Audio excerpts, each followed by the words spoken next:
Hello hello hello hello जनता, क्या हाल चाल। नमस्कार नमस्कार नमस्कार, स्वागतम स्वागतम स्वागतम। Welcome my friends, welcome. तो स्वागत है आप सबका एक और छोटे से प्यारे से नन्हे से मुन्ने से, टॉपिक तो नहीं है, बड़ा टॉपिक है, ठीक है। टॉपिक का नाम अपने पास क्या है? थर्मल प्रॉपर्टीज ऑफ मैटर, बोले तो पदार्थ के तापीय गुणधर्म। अब क्या भैया, ये अकेला टॉपिक सिर्फ नाम के लिए भैया, इसमें 3-4 छोटे छोटे टॉपिक्स होते हैं, तो इसलिए थोड़ा सा बड़ा हमारे पास से बन जाता है। तो इसमें एग्जाम पॉइंट ऑफ व्यू से बोले तो हाँ इंपॉर्टेंट है। हर साल मिनिमम 2 क्वेश्चन यहाँ से बन जाते हैं। हर साल मिनिमम 2 क्वेश्चन यहाँ से आना तय होता है, तो एग्जाम पॉइंट ऑफ व्यू से इंपॉर्टेंट है। और अच्छी बात यह है कि सारा का सारा चैप्टर आपका फॉर्मूला बेस है। फॉर्मूला बेस है। बच्चे अक्सर इन टॉपिक्स को छोड़ दिया करते हैं सर, क्योंकि बड़ा बहुत होता है, बड़ा बहुत होता है, तो बच्चे छोड़ देते हैं। बाकी हाँ, एग्जाम में यहाँ से क्वेश्चन जो आपके आते हैं वो फॉर्मूला बेस आते हैं। फॉर्मूला पता हो तो बहुत आराम से इनको किया जा सकता है। तो भाई आओ शुरू करते हैं प्रोग्राम। सबसे पहले कि सर तापमान, टेम्परेचर क्या चीज होता है? देखो, टेम्परेचर की ऐसे तो कोई परिभाषा होती नहीं। टेम्परेचर की ऐसे तो कोई परिभाषा, कोई डेफिनेशन है नहीं। पर बात क्या है कि कोई चीज कितना ठंडा है, कितना गर्म है, इसका जो मेजरमेंट होता है, इसका जो मापन होता है, उसको हम बोलते हैं ताप। टेम्परेचर, तापमान, समझ लो कि भाई कोई वस्तु कितना ठंडा है या कितना गर्म है, इसका जो एहसास आपको देता है, वो जो नंबर आप दिखाते हो, वो अपने पास क्या होता है? टेम्परेचर होता है। अच्छा, अब सर एक होता है हीट। सर हीट बोलो तो हीट मेरे पास एक प्रकार की होती है ऊर्जा। हीट क्या होता है सर? हमारे पास होती है एक प्रकार की ऊर्जा होता है, जिसकी जो क्वालिटी होती है सबसे खराब होती है। भाई सबसे खराब क्वालिटी की जो ऊर्जा होती है, वो होती है अपने पास हीट, उष्मा। अब ये उष्मा वो वाली ऊर्जा होती है जो ताप अंतर के कारण प्रभावित होता है, समझ लो। ताप अंतर मतलब कि मान लो 2 वस्तुएं, एक ठंडा और एक गर्म, हाँ सर, तो क्या होता है? इनके बीच में हीट का होता है फ्लो। सर कहां से कहां?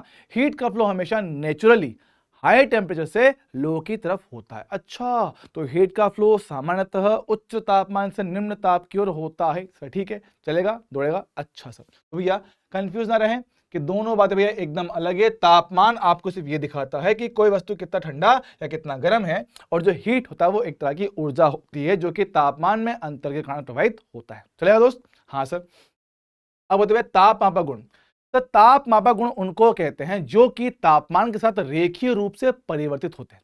ताप मापक गुण उनको कहते हो जो तापमान के साथ, टेम्परेचर के साथ में लीनियर तरीके से चेंज होता है, मतलब कि डायरेक्ट प्रोपोर्शनल होता है। तो वो वाला गुण जो तापमान में क्या है, सीधा सीधा समानुपाती होता है, उसको बोलता है ताप मापक गुण। अच्छा, अब क्या होता है?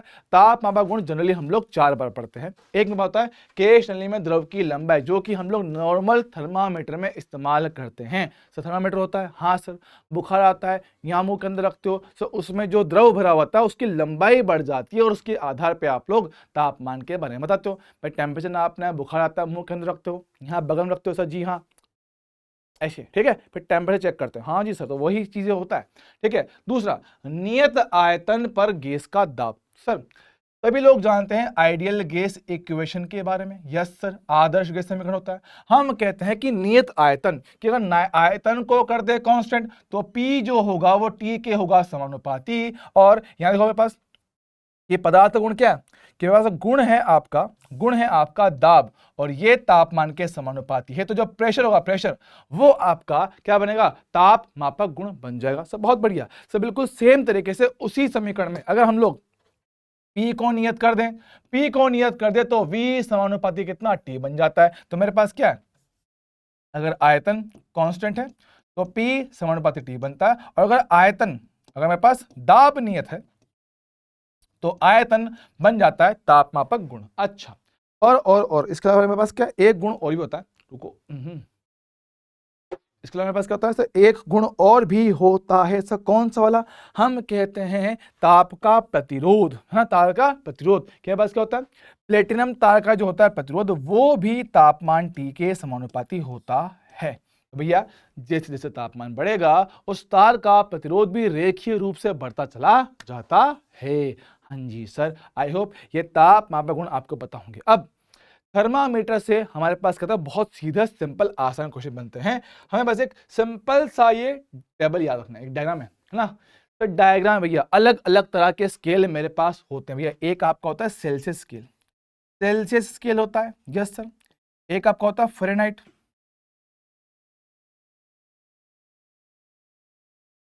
ठीक है। एक आपका होता है केल्विन स्केल, और एक कोई भी नया स्केल बोल दो भैया, नितिन सर का स्केल है। ठीक है, क्या मेरे पास वही कि कांस्टेंट प्रेशर पर आयतन की बात कर रहा हूं, ठीक है, और कांस्टेंट वॉल्यूम पे प्रेशर की बात कर रहा हूं, या मेरे पास प्रतिरोध की बात कर रहा है। अच्छा, तो मेरे पास क्या है, किसी भी तरह के गुण को आप लोग इस्तेमाल कर सकते हो ताप के मापन के लिए, ठीक है, चल जाएगा। हाँ जी सर, याद रखेंगे जहां पर भी गैस का इस्तेमाल करते हैं उसको बोलते हैं गैस थर्मामीटर। बोलते हैं उसको गैस थर्मामीटर उसको कहते हैं, गैस थर्मामीटर उसको कहते हैं, ठीक है, चल जाएगा। हाँ जी सर, तो ये बात करते हैं। जनरली हम लोग क्या होता है, सबने ये 3 नाम पढ़े हुए होते हैं, है ना। उसके अलावा हम लोग वॉल्यूम का, प्रेशर का या प्रतिरोध का, इनका भी इस्तेमाल कर सकते हैं। सबको यूज करने का तरीका सेम है, सभी को यूज करने का एक कॉमन तरीका है, उनका आपस में संबंध कैसे सेट किया जाए उसकी जरा बात करता हूँ। सुनिएगा, क्या होता है, हम जब कभी कोई भी चीज का मापन करते हैं या फिर स्केल बनाते हैं, तो स्केल में, थर्मामीटर में हमें 2 पॉइंट फिक्स करना होता है। भैया क्या होता है सर, एक को हम लोग बोलते हैं LFP, लोअर फिक्स पॉइंट, क्या बोले उसको, लोअर फिक्स्ड पॉइंट, ठीक है,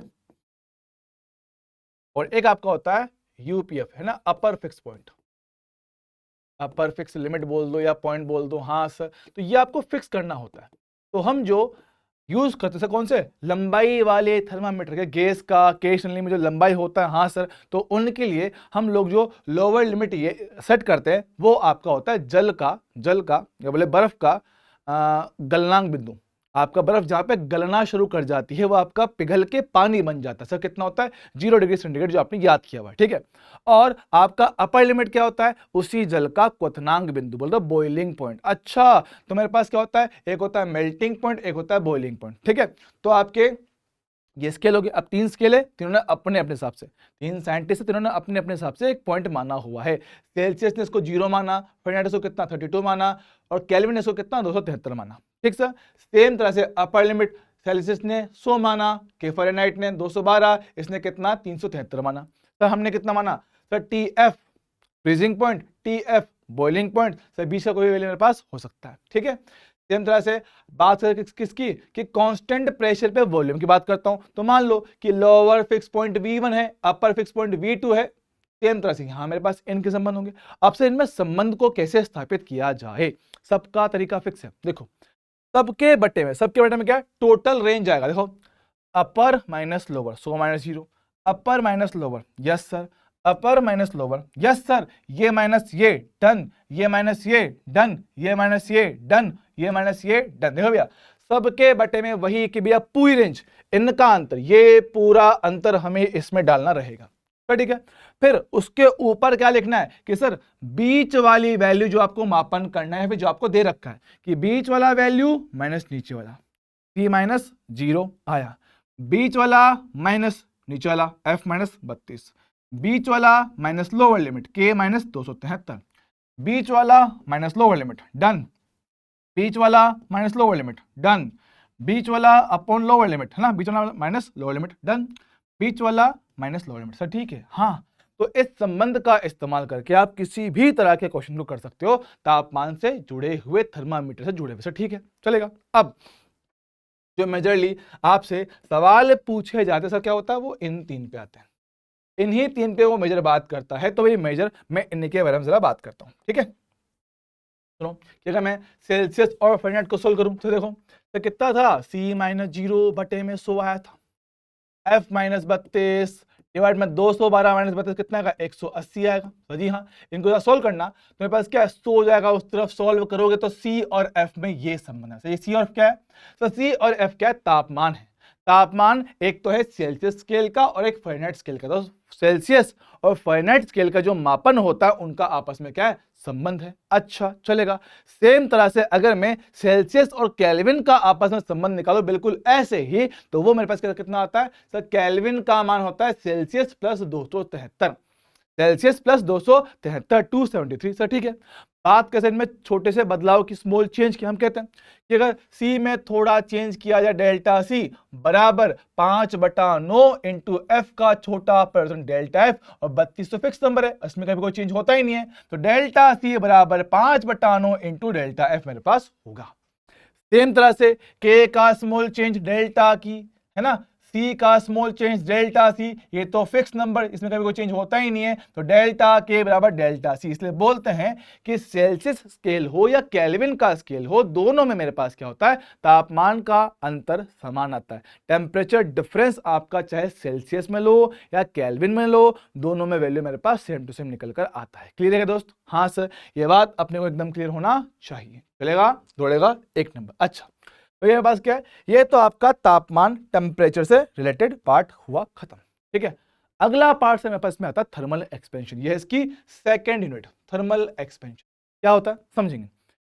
थर्मल एक्सपेंशन को होता क्या है, जब कभी आप किसी पदार्थ को करते हो गर्म, जब कभी किसी पदार्थ को, किसी मटेरियल को गर्म किया जाता है, तो उसके अंदर जो मॉलिक्यूल्स होते हैं वो करते हैं ऊर्जा को ग्रहण, ऊर्जा को करते हैं अवशोषित। अब जब एनर्जी को एब्जॉर्ब कर लिया जाएगा, तो एनर्जी एब्जॉर्ब करने के बाद वो करते हैं वाइब्रेशन, कंपन। यस सर, कि ऐसे ऐसे कंपन करते हैं। तो होता क्या है, नॉर्मल कंडीशन में भी ये कंपन कर रहे होते हैं, लेकिन अगर इनकी ऊर्जा बढ़ जाए, तो ऊर्जा बढ़ जाने से इनके जो कंपन है वो थोड़े से हो जाते हैं बड़े। सर पहले तो सिर्फ इतना कंपन था, अब इतना, इतना कंपन पहले से ज्यादा है। तो कंपन ज्यादा होने की वजह से आसपास में रखे दो कणों के बीच की औसत दूरी बढ़ जाता है। अच्छा, तो हम क्या कह रहे हैं कि तापमान बढ़ाओगे तो कणों का कंपन बढ़ेगा, और उनके बढ़ने से उनके मध्य की औसत दूरी बढ़ जाती है। और जब कणों के मध्य की औसत दूरी बढ़ जाता है, तो ओवरऑल आपको वस्तु के डायमेंशन में, उनकी विमाओं में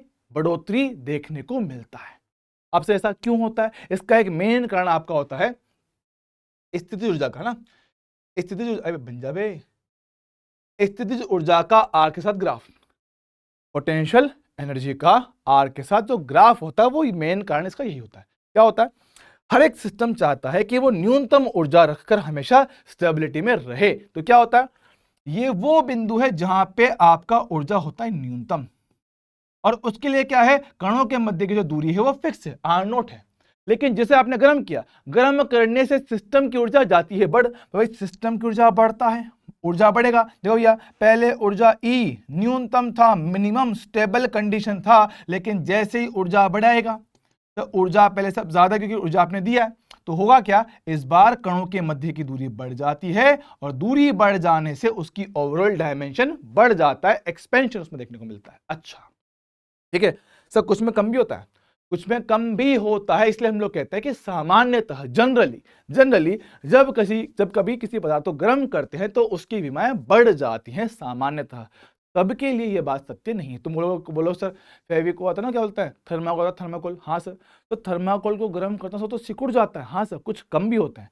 कुछ पदार्थ ऐसे भी होते हैं जिनको गर्म करने पे उनकी विमाएं घट जाती हैं। बाकी सामान्यतः जो आपके मेजर पार्टिकल आपको देखने को मिलता है, उनकी विमाएं मेरे पास बढ़ती ही हैं। ठीक है बच्चे, थोड़ा पानी ले आते हैं, पानी की आवश्यकता है अपने को। तो हम क्या बोल रहे हैं, सुनो सुनो सुनो। तो सिंपल से कहना मेरे पास ये कि भाई हाँ ठीक है, चीज़ों को गर्म करते हैं, उनमें थर्मल होता है एक्सपेंशन। अब देखो, हम जानते हैं पदार्थ की होती है 3 अवस्था, पदार्थ की होती है 3 अवस्था, ठोस, द्रव और गैस। जी हाँ, ठोस, द्रव और गैस। अब आप लोग ये बात बहुत अच्छे से जानते हो कि सर ठोस पदार्थ जो हमारे पास होते हैं, हमारे पास जो ठोस पदार्थ होते हैं, तो उनकी निश्चित आकार आकृति होती है ना। उनकी क्या होती है, कुछ निश्चित आकार आकृति आपको देखने को मिलता है। जब निश्चित आकार आकृति मतलब उसके पास लंबाई भी है, क्षेत्रफल भी है और आयतन भी है। तो जब कभी आप ठोस पदार्थों को गर्म करते हो, तो 3 तरह के एक्सपेंशन देखने को मिलता है। एक, लंबाई का बढ़ना, दूसरा एरिया का बढ़ना, तीसरा आयतन का बढ़ जाना। अच्छा, तो 3 तरह के आपको बदलाव देखने को मिल सकते हैं ठोस पदार्थों के अंदर। तो ठोस में भैया 3 तरह के एक्सपेंशन होते हैं। कौन सा, रेखीय होता है, क्षेत्रीय होता है और आपका आयतनीय होता है। अच्छा, 3 तरह के प्रसार होते हैं। लेकिन वही बात जब है किसके लिए, द्रव और गैस, इनकी कोई निश्चित आकार आकृति नहीं होती, इनकी कोई भी निश्चित आकार और आकृति नहीं होता है। अच्छा, मतलब इनके पास सिर्फ और सिर्फ होता है आयतन, सिर्फ होता है आयतन, कोई लंबाई नहीं है, कोई एरिया नहीं है, इनके पास सिर्फ और सिर्फ क्या होता है, आयतन होता है। तो आयतन है तो सिर्फ और सिर्फ आयतन प्रसार देखने को इनमें मिलता है। अच्छा, कुछ खास बात टॉपिक आपका है ना, हुई हुई खास बात हुई है कि भैया नोट नोट नोट नोट, ओए होए, खास बात नोट। कैसा नोट, क्या बोलता है, समांगी ठोस, समांगी को भैया हम लोग कहते हैं अंग्रेजी में आपका आइसोट्रोपिक ना। आइसोट्रोपिक मटेरियल सर वो वाले पदार्थ जिनके गुण सभी दिशाओं में एक समान होते हैं, कि भैया दिशा के साथ आपके गुण बदल नहीं रहे हैं, सभी दिशाओं में समान गुण देखने को मिलता है, तो उनको बोलते हैं समांगी ठोस बोलते हैं। अच्छा, मतलब कि जो गुण x में है वही y में, वही z में, है ना, समझ रहे हो? तो हर एक दिशा में क्या होता है, सेम होता है। असमांगी किसको बोलते हो भाई? असमांगी ठोस उनको कहते हैं जिनके गुण अलग अलग दिशाओं में अलग अलग देखने को मिलते हैं। भैया ये बात थोड़ी याद रखना, समांगी जिनके गुण सभी दिशाओं में क्या होते हैं, समान होते हैं, और असमांगी उनको बोलते हैं जिनके गुण आपके अलग अलग दिशाओं में अलग अलग देखने को मिलता है। सर बहुत बढ़िया, चला गया? हाँ जी सर बहुत बढ़िया, एक नंबर शानदार। चल ठीक है, बात करते हैं। अब बात करते हैं ठोस के। सुनिएगा, ठोस हमने कहा भैया कि ठोस में तीन तरह का प्रसार होते हैं, रेखीय, क्षेत्रफल और आयतन। ठीक है, अगर बात करें किसके लिए, रेखीय प्रसार के लिए, सब सुनो, रेखीय प्रसार, रेखीय प्रसार, रेखीय प्रसार क्या भैया, कि मान लो उसकी वास्तविक लंबाई से कितना L नॉट है, समझो ऐसे कहानी देखो पास वास्तविक लंबाई इसका L है, आपने किया गर्म, गर्म करने से हुआ कैसा, इसकी लंबाई बढ़ गई, लंबाई पहले से बढ़ गई। देखो कुछ ऐसा है कि सर शुरुआत में इस भाई साहब की जो लंबाई से कितना पास L था, L नॉट, ठीक है, फिर आपने किया गर्म, गर्म करने से ये जो लंबाई है वो बढ़ के से कितना पास हो गया, L not plus delta L मेरे पास हुआ है, L not plus delta L मेरे पास हुआ है। सर ठीक है, बात मैं समझ पा रहा हूँ कि मेरे पास इतना परिवर्तन इसमें आया। सर जी हाँ जी हाँ जी हाँ, बहुत बढ़िया, L not plus delta L। अच्छा, अब बात को जरा सुनेंगे समझेंगे हम क्या कह रहे हैं सर। तो रेखीय प्रसार को हम लोग क्या होता है, फॉर्मूला क्या है, L बराबर L not one plus alpha delta T, क्या बोले, डेल्टा L कितना होता है, L not alpha delta T. Sir ठीक है चलेगा। सेम तरह से एरिया का भैया, सर ए ये L है, यहाँ पे A है, L नॉट है, A नॉट है, 1 है 1 है, अल्फा की जगह पे क्या है, बीटा है प्लस डेल्टा टी। सर ठीक है चलेगा। सेम कहानी आयतन में V not 1 plus gamma delta T. अच्छा, तो इसमें ये L नॉट A नॉट क्या है, ये भाई L नॉट हो गया, A नॉट हो गया, क्या V नॉट हो गया, 0 डिग्री सेंटीग्रेड पर लंबाई है, क्षेत्रफल है और आपका आयतन है। लंबाई है, क्षेत्रफल है और आयतन 0 डिग्री सेंटीग्रेड पर। और जो उसके अलावा लिखा हुआ है सब क्या, किसी तापमान पे लंबाई, किसी तापमान पे एरिया, किसी तापमान पे आयतन। ठीक है, और ये क्या है, डेल्टा एल, लंबाई में परिवर्तन कितना है, एरिया में परिवर्तन कितना है, या मेरे पास आयतन में कितना परिवर्तन ये आ रहा है, इसकी हम लोग बात करेंगे। लगा दोस्त? जी हाँ जी हाँ जी हाँ, बहुत बढ़िया, एक नंबर। चल ठीक है, ओके ओके ओके ओके, जरा मेरी बात को ध्यान सुनेंगे हम कह रहे हैं। तो भैया अब रही बात है बीटा की, देखो बीटा का सामान्य फॉर्मूला आपका होता है alpha x plus alpha y, alpha x plus alpha y. Alpha क्या होता है, तो अल्फा को हम लोग बोलते हैं रेखीय प्रसार गुणांक, अल्फा को हम लोग कहते हैं रेखीय प्रसार गुणांक, रेखीय प्रसार गुणांक इनको कहते हैं। अब सर x का मतलब x दिशा में, y का मतलब y दिशा में। अच्छा, और अगर आपको दिया गया ठोस के साथ समांगी है, सभी दिशाओं में गुण समान हैं, तो ये भी अल्फा, तुम भी alpha, alpha plus alpha 2 alpha मेरे पास बन जाएगा। बहुत बढ़िया। सेम तरह से हमारे पास क्या है, सब बीटा है, सब बीटा हमने कहा, सब बीटा को हमने कहा क्षेत्रीय प्रसार गुणांक, क्षेत्रीय प्रसार गुणांक बन जाएगा। और ऐसे ही गामा को हम लोग बोलते हैं आपका आयतन प्रसार गुणांक, आयतन प्रसार गुणांक। वह क्या है, आयतन प्रसार गुणांक भैया, x का अल्फा, y में अल्फा और z में अल्फा अगर समांगी हैं तो तीनों सेम हो जाएंगे, तीनों को जोड़ो 3 अल्फा हो जाएगा। अच्छा, तो मतलब कुल में क्या है, अल्फा बीटा गामा का जो अनुपात है वो 1:2:3 होता है। अगर इनका आपस में भाग कर दो तो आपस में बराबर हो जाएंगे, अल्फा बटा 1 बराबर बीटा बटा 2 बराबर गामा बटा 3 बराबर। सर ठीक है चलेगा, तो तीनों आपस में क्या है, बराबर बराबर हो जाता है। हाँ जी सर, एक नंबर। अच्छा, अब जुड़ी हुई कुछ खास छोटू मोटू बातें ले आओ सर। हाँ, तुल्य रेखीय प्रसार गुणांक, तुल्य रेखीय प्रसार गुणांक से मतलब कि मान लो 2-3 रोड को एक साथ चिपका दिया, दो तीन छोड़ो, कोई एक साथ चिपका दिया। अब एक साथ उनको चिपका दिया है, सबका मटेरियल अलग है, सबका अल्फा अलग है, लंबाई मान लो अलग है। क्या बोल रहा हूं sir? L1 alpha 1, L2 alpha 2, L3 alpha 3, ठीक है, सभी की लंबाई अलग है, सबका अल्फा भी अलग है। मैं कहता हूं कि सर एक काम करो, इन तीन को हटा के सिर्फ एक छड़ लेके आओ, इन तीन को हटा के सिर्फ एक छड़ ले आओ जिसका अल्फा कुछ फिक्स हो। तो जितना तापमान है ना, जितनी लंबाई में परिवर्तन तीनों का मिला के उतना एक से काम हो जाए। अच्छा, तो हम ये कह रहे हैं कि इनका जो अल्फा इक्विवेलेंट होता है, तुल्यांक होता है, तो alpha L1 L1 alpha 2 L2 जितने भी सबको जोड़ो, डिवाइड में कुल लंबाई L1 L2 L3 L3 ऐसा बस आ जाएगा। ठीक सर, चलेगा? हाँ सर। अब एक स्पेशल स्पेशल सवाल भैया, ध्यान से करना भैया, बहुत काम कीजिए, क्योंकि एग्जाम में से क्वेश्चन कई बार पूछा गया है, एक बार और पूछ लेगा तो एनटीए को कोई खास तकलीफ होगी नहीं, है ना? एनटीए को कोई खास तकलीफ होगा नहीं कि अगर इससे एक बार और क्वेश्चन पूछ लिया जाए तो। सर क्या है सवाल? ये होता है कि क्या कहते हैं कि मेरे पास मान लो दो छड़े हैं, दोनों का पदार्थ अलग है, दोनों की लंबाइयां अलग है, लेकिन लेकिन लेकिन लेकिन तापमान बढ़ाने पर दोनों की लंबाइयों में होने वाला परिवर्तन सेम। क्या बोल रहा हूं? तापमान बढ़ाने पर दोनों की लंबाई में होने वाला परिवर्तन से समान प्रसार हो रहा है, समान चेंज है लंबाई का। अच्छा, तो लंबाई में होने वाला परिवर्तन सेम, या एक सवाल इससे और भी बन सकता है। क्या वो बोलेगा कि दो अलग अलग छड़े हैं, उनकी लंबाइयों का अंतर नियत है। मतलब कि एक छड़ है L1, एक छड़ है L2, इनका जो ये अंतर है L1 माइनस L2, ये आपका सभी तापमान पे नियत रहे।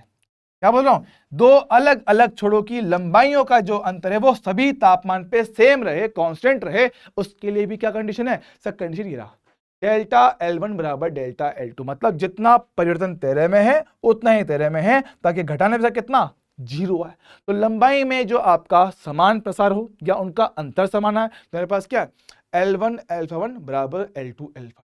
ये अपने को याद रखना है, काम का फॉर्मूला है। एग्जाम में क्वेश्चन यहां से कई बार पूछा गया, एक बार और पूछ लेगा तो कोई खास तकलीफ नहीं होगी। ठीक है दोस्त, चलेगा? हाँ जी सर, बहुत बढ़िया, very good very good very good. अच्छा, वस्तु के घनत्व का परिवर्तन, वस्तु के घनत्व में परिवर्तन जरा सोच कि सर मैंने तापमान बढ़ाया तो लंबाई बढ़ता है, एरिया बढ़ता है, आयतन भी बढ़ता है, पर सर द्रव्यमान अनचेंज रहता है। याद रखना कि गर्म करने पर मेरे पास क्या है, आयतन बढ़ता है, लेकिन m आपका रहता है कांस्टेंट। अच्छा सर, घनत्व का फॉर्मूला आपका होता है d बराबर m बटा v। सर जी हाँ, तापमान बढ़ाया, आयतन बढ़ेगा तो घनत्व मेरे पास कम हो जाता है। अच्छा, तो गर्म करने पे आयतन बढ़ेगा, घनत्व कम हो जाएगा। सर ठीक है, तो वो जो परिवर्तन है d बराबर d not 1 minus gamma delta theta.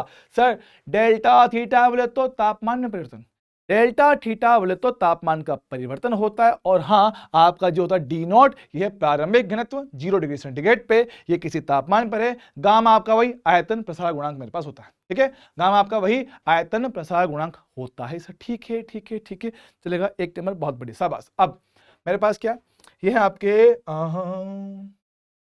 तापीय प्रसार के एप्लीकेशन, या बोले अनुप्रयोग, है ना?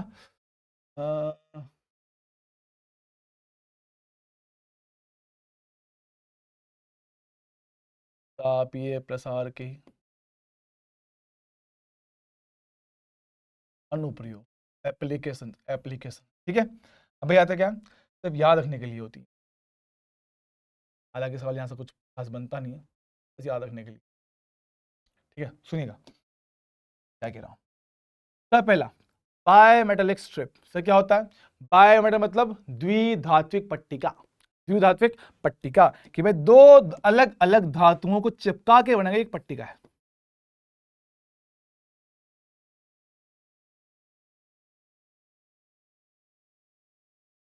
द्विधात्विक पट्टिका, ठीक है, दो धातुओं से मिलके बनाई हुई एक पट्टी है, तो ठीक है, द्विधात्विक पट्टिका। ठीक है, अब हम कह रहे हैं कि एक का प्रसार गुणांक अल्फा 1 और दूसरे का रेखीय प्रसार गुणांक अल्फा 2। अब क्या होता है, जब आप इनको गर्म करते हो, क्योंकि इनका अल्फा लगे, दोनों में प्रसार होता है अलग। दोनों में होता है प्रसार अलग, पर दिक्कत क्या सर, दोनों आपस में चिपका के रखा हुआ है, दोनों को आपस में चिपका के रखा हुआ है, तो एक का प्रसार ज्यादा और दूसरे का कम होता है, तो ऐसी कंडीशन में क्या होता है, ये मुड़ जाती है, या तो इधर मुड़ेगा या इधर मुड़ेगा। ठीक है, अगर चीजों को गर्म करते हैं तो अगर इनको गर्म किया जाए, अगर इनको गर्म किया जाए तो जो ज्यादा अल्फा है वो हमेशा बाहर रहता है और मुड़ जाता है। ज्यादा कैसे देखो, गर्म करने पे कि मान लो एग्जाम्पल के तौर पे कि मान लो मेरे पास क्या अल्फा 1 दे रखा है बड़ा अल्फा 2 से, मान लो क्या दे रखा है, तो मैं कह रहा हूं कि अगर इनको गर्म किया जाए तो जिसका अल्फा ज्यादा है वो बाहर रखते हुए, बाहर रहते हुए बेंड हो जाता है, मतलब कुछ ऐसा, ऐसा, जिसका अल्फा ज्यादा वो बाहर, जिसका टू अल्फा टू कम वो अंदर, जिसका अल्फा कम वो अंदर, जिसका अल्फा ज्यादा वो बाहर। अच्छा, तो ठंडा करूं तो ठंडा करने पे भैया क्या होता है, जिसका अल्फा ज्यादा है वो ज्यादा सिकुड़ जाता है, वो ज्यादा सिकुड़ता है, तो ज्यादा सिकुड़ेगा तो वो अंदर हो जाएगा। सर ठीक है, तो इस बार जिसका अल्फा ज्यादा है वो रह जाता है अंदर। अच्छा, ऐसे बैंड होता है दोस्त, ऐसे ऐसे मेरे पास बेंड हो जाता है। ठीक है, तो अल्फा 1 ज्यादा था तो वो आप इस बार आपका अंदर हो गया, ये बात थोड़ी ध्यान रखिएगा। ठीक है दोस्त, चलेगा? हाँ जी सर। अच्छा, अगला सरल लोलक, सिंपल पेंडुलम। भैया सरल लोलक का आवर्तकाल का फॉर्मूला ये होता है। ठीक है, क्या होता है, हम इससे साफ साफ देख पाएंगे कि सर यहाँ पे क्या है, टी समानुपाती है एल की पावर 1/2। हम जानते हैं जब इनमें छोटा सा परिवर्तन करते हैं, बेसिक मैथ में बताया था, क्या होता है, delta T delta t upon T, power आएगा आगे, यस सर, फिर डेल्टा एल बटा एल बनता है। अच्छा, तो यहां से बनता है डेल्टा टी बटा टी बराबर 1/2 डेल्टा एल बटा एल, और डेल्टा एल बटा एल का वैल्यू हम लोग से डालते हैं पीछे से, कहां से, याद करो, तो डेल्टा एल हमने कितना बताया था, L not alpha delta theta. हाँ सर, जब ये वैल्यू इसमें डालते हो तो आपको ये वाला फॉर्मूला मिल जाता है, डेल्टा टी बटा T 1/2 alpha into delta theta. सब बहुत बढ़िया, बहुत ही बढ़िया, शाबाश शाबाश शाबाश। ठीक है, अल्फा आपका भाई रेखीय प्रसार गुणांक, डेल्टा थीटा तापमान का परिवर्तन, डेल्टा टी समय में कितना चेंज आया, डेल्टा टी मेरे पास क्या है, तो डेल्टा टी के मेरे पास क्या है, समय आवर्तकाल में कितना बदलाव है, और टी कितने टाइम के अंदर, कितने टाइम के अंदर। तो भैया ये बात थोड़ा दिमाग में सेट रखना कि भाई जब तापमान को बढ़ाते हैं, तापमान को बढ़ाते हैं तो बस क्या होता है, आपके घड़ी का आवर्तकाल बढ़ता है। सर क्यों, लंबाई बढ़ती ना, लंबाई बढ़ जाता है। हाँ सर, लंबाई बढ़ेगा, लंबाई मेरे पास बढ़ता है, और आपने अभी बताया कि सर टी समानुपाती है एल का रूट, तो अगर लंबाई बढ़ेगा तो आवर्तकाल टी भी तो बढ़ेगा। आवर्तकाल का बढ़ जाना मतलब घड़ी का स्लो हो जाना है ना, घड़ी स्लो हो जाती है, घड़ी स्लो हो जाता है, घड़ी स्लो हो जाता है, और घड़ी का स्लो हो जाना, घड़ी का स्लो हो जाने का मतलब क्या है कि सर घड़ी अपना समय खो रही है ना, घड़ी पीछे जाती है, घड़ी चलती है पीछे, घड़ी पीछे हो जाती है, घड़ी पीछे हो जाती है।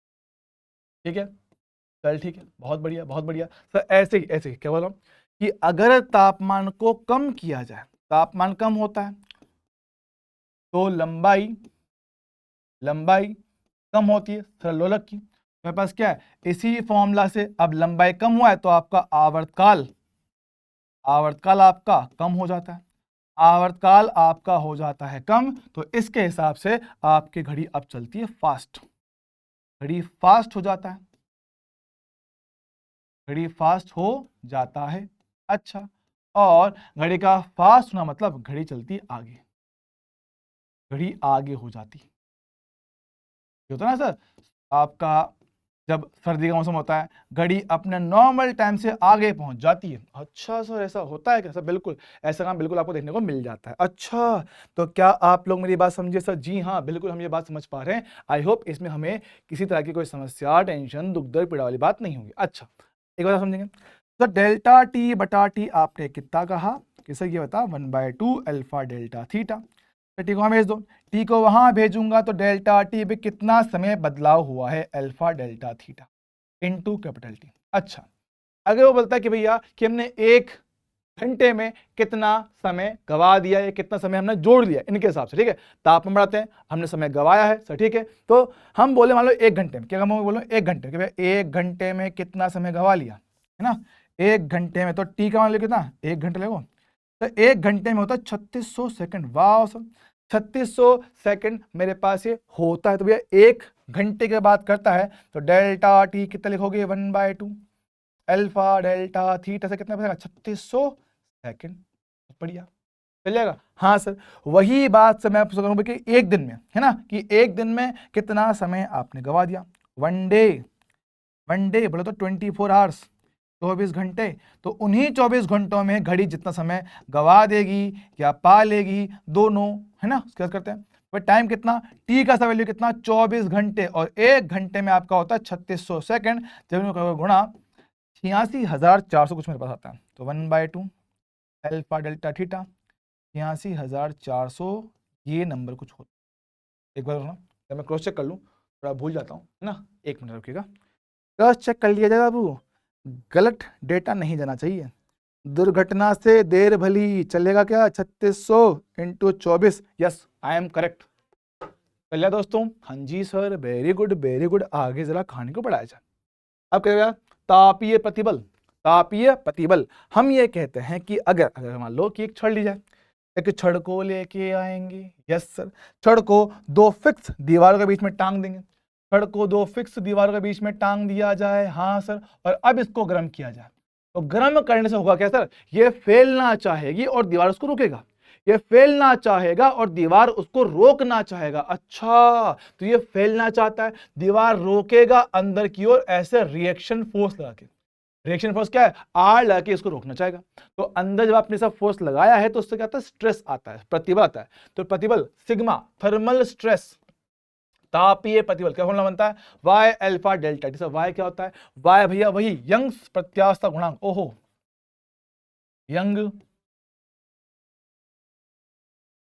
यंग प्रत्यास्थता गुणांक इनको कहेंगे सर, बहुत ही बढ़िया है, यंग प्रत्यास्थता गुणांक इनको कहेंगे सर, ठीक है। अल्फा वही रेखीय प्रसार गुणांक, और डेल्टा थीटा के तापमान में कितना मेरे पास बदलाव आ रहा है। चलिए दोस्त, चलेगा, ओके।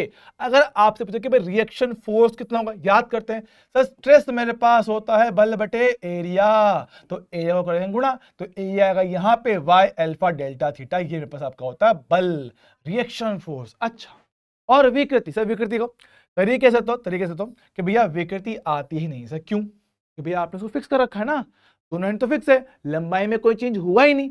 ये विकृति तब की है जब आप इसको रोको नहीं, है ना।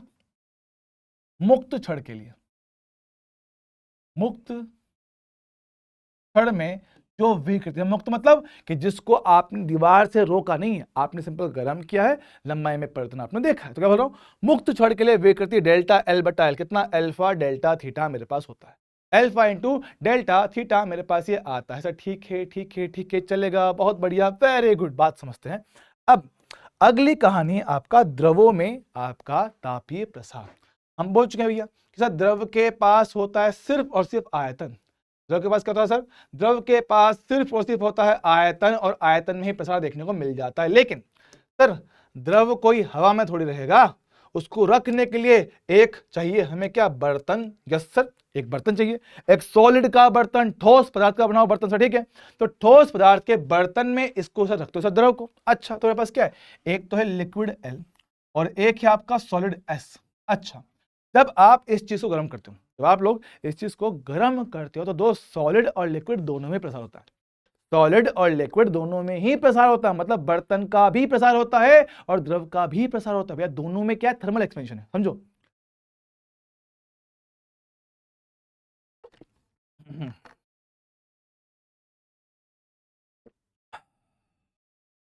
सुनिए अब, होता क्या, हम ये कह रहे हैं भैया, ओए होए, सुनेंगे, हम क्या कह रहे हैं, हम ये कह रहे हैं आपसे कि भाई मेरे पास क्या है, मेरे पास क्या है, ऊहू ई का हो गया,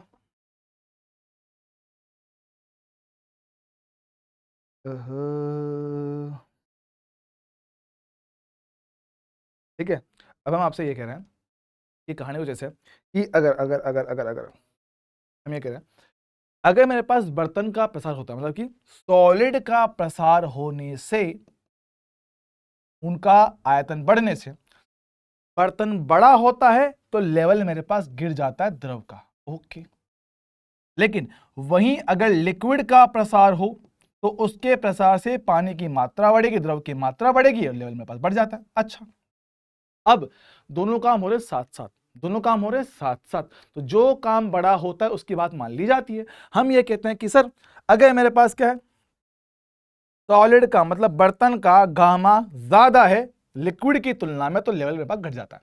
भाई सॉलिड सॉलिड में प्रसार ज्यादा है लिक्विड में कम है, तो लेवल मेरे पास घट जाता है। अच्छा, मैं कह रहा हूं कि अगर सॉलिड का प्रसार कम हो लिक्विड में ज्यादा हो तो लेवल मेरे पास बढ़ जाता है। और मोस्ट इंपॉर्टेंट भैया कि भाई अगर मेरे पास सॉलिड का गामा लिक्विड के गामा के बराबर होता तो level no change, same to same रहता है। और सॉलिड के लिए आप लोग जानते हो कि गामा एस जो होता है वो 3 अल्फा के बराबर होता है। तो भैया उठा के लाओ वहां चिपकाओ, ये मेरे पास संबंध बन जाता है। किसके लिए? लेवल में नो चेंज के लिए। लेवल में नो चेंज के लिए मेरे पास ऐसी कहानियां बन जाती है। क्लियर है क्या दोस्त? हाँ जी सर, बहुत बढ़िया, 1 नंबर, शाबाश। आओ मेरे दोस्त, आगे बात करते हैं। तो मेरे पास क्या है, तो बर्तन में जब आप लोग पानी को रख के या किसी भी द्रव को रख के गर्म करते हो तो जो आपको परिवर्तन दिखता है वो वास्तविक नहीं है, क्योंकि अभी आपको जो दिख रहा है ना वो बर्तन प्लस द्रव दोनों का मिलाकर कंबाइंड इफेक्ट होता है। तो जो आपको दिखता है वो क्या होता है? आभासी। तो आपका आयतन में आभासी प्रसार बराबर द्रव का वास्तविक प्रसार माइनस सॉलिड का प्रसार। क्यों सॉलिड का माइनस? इसलिए करते हैं क्योंकि सॉलिड के प्रसार से लेवल घट जाता है। अच्छा, तो सॉलिड का प्रसार करना है माइनस।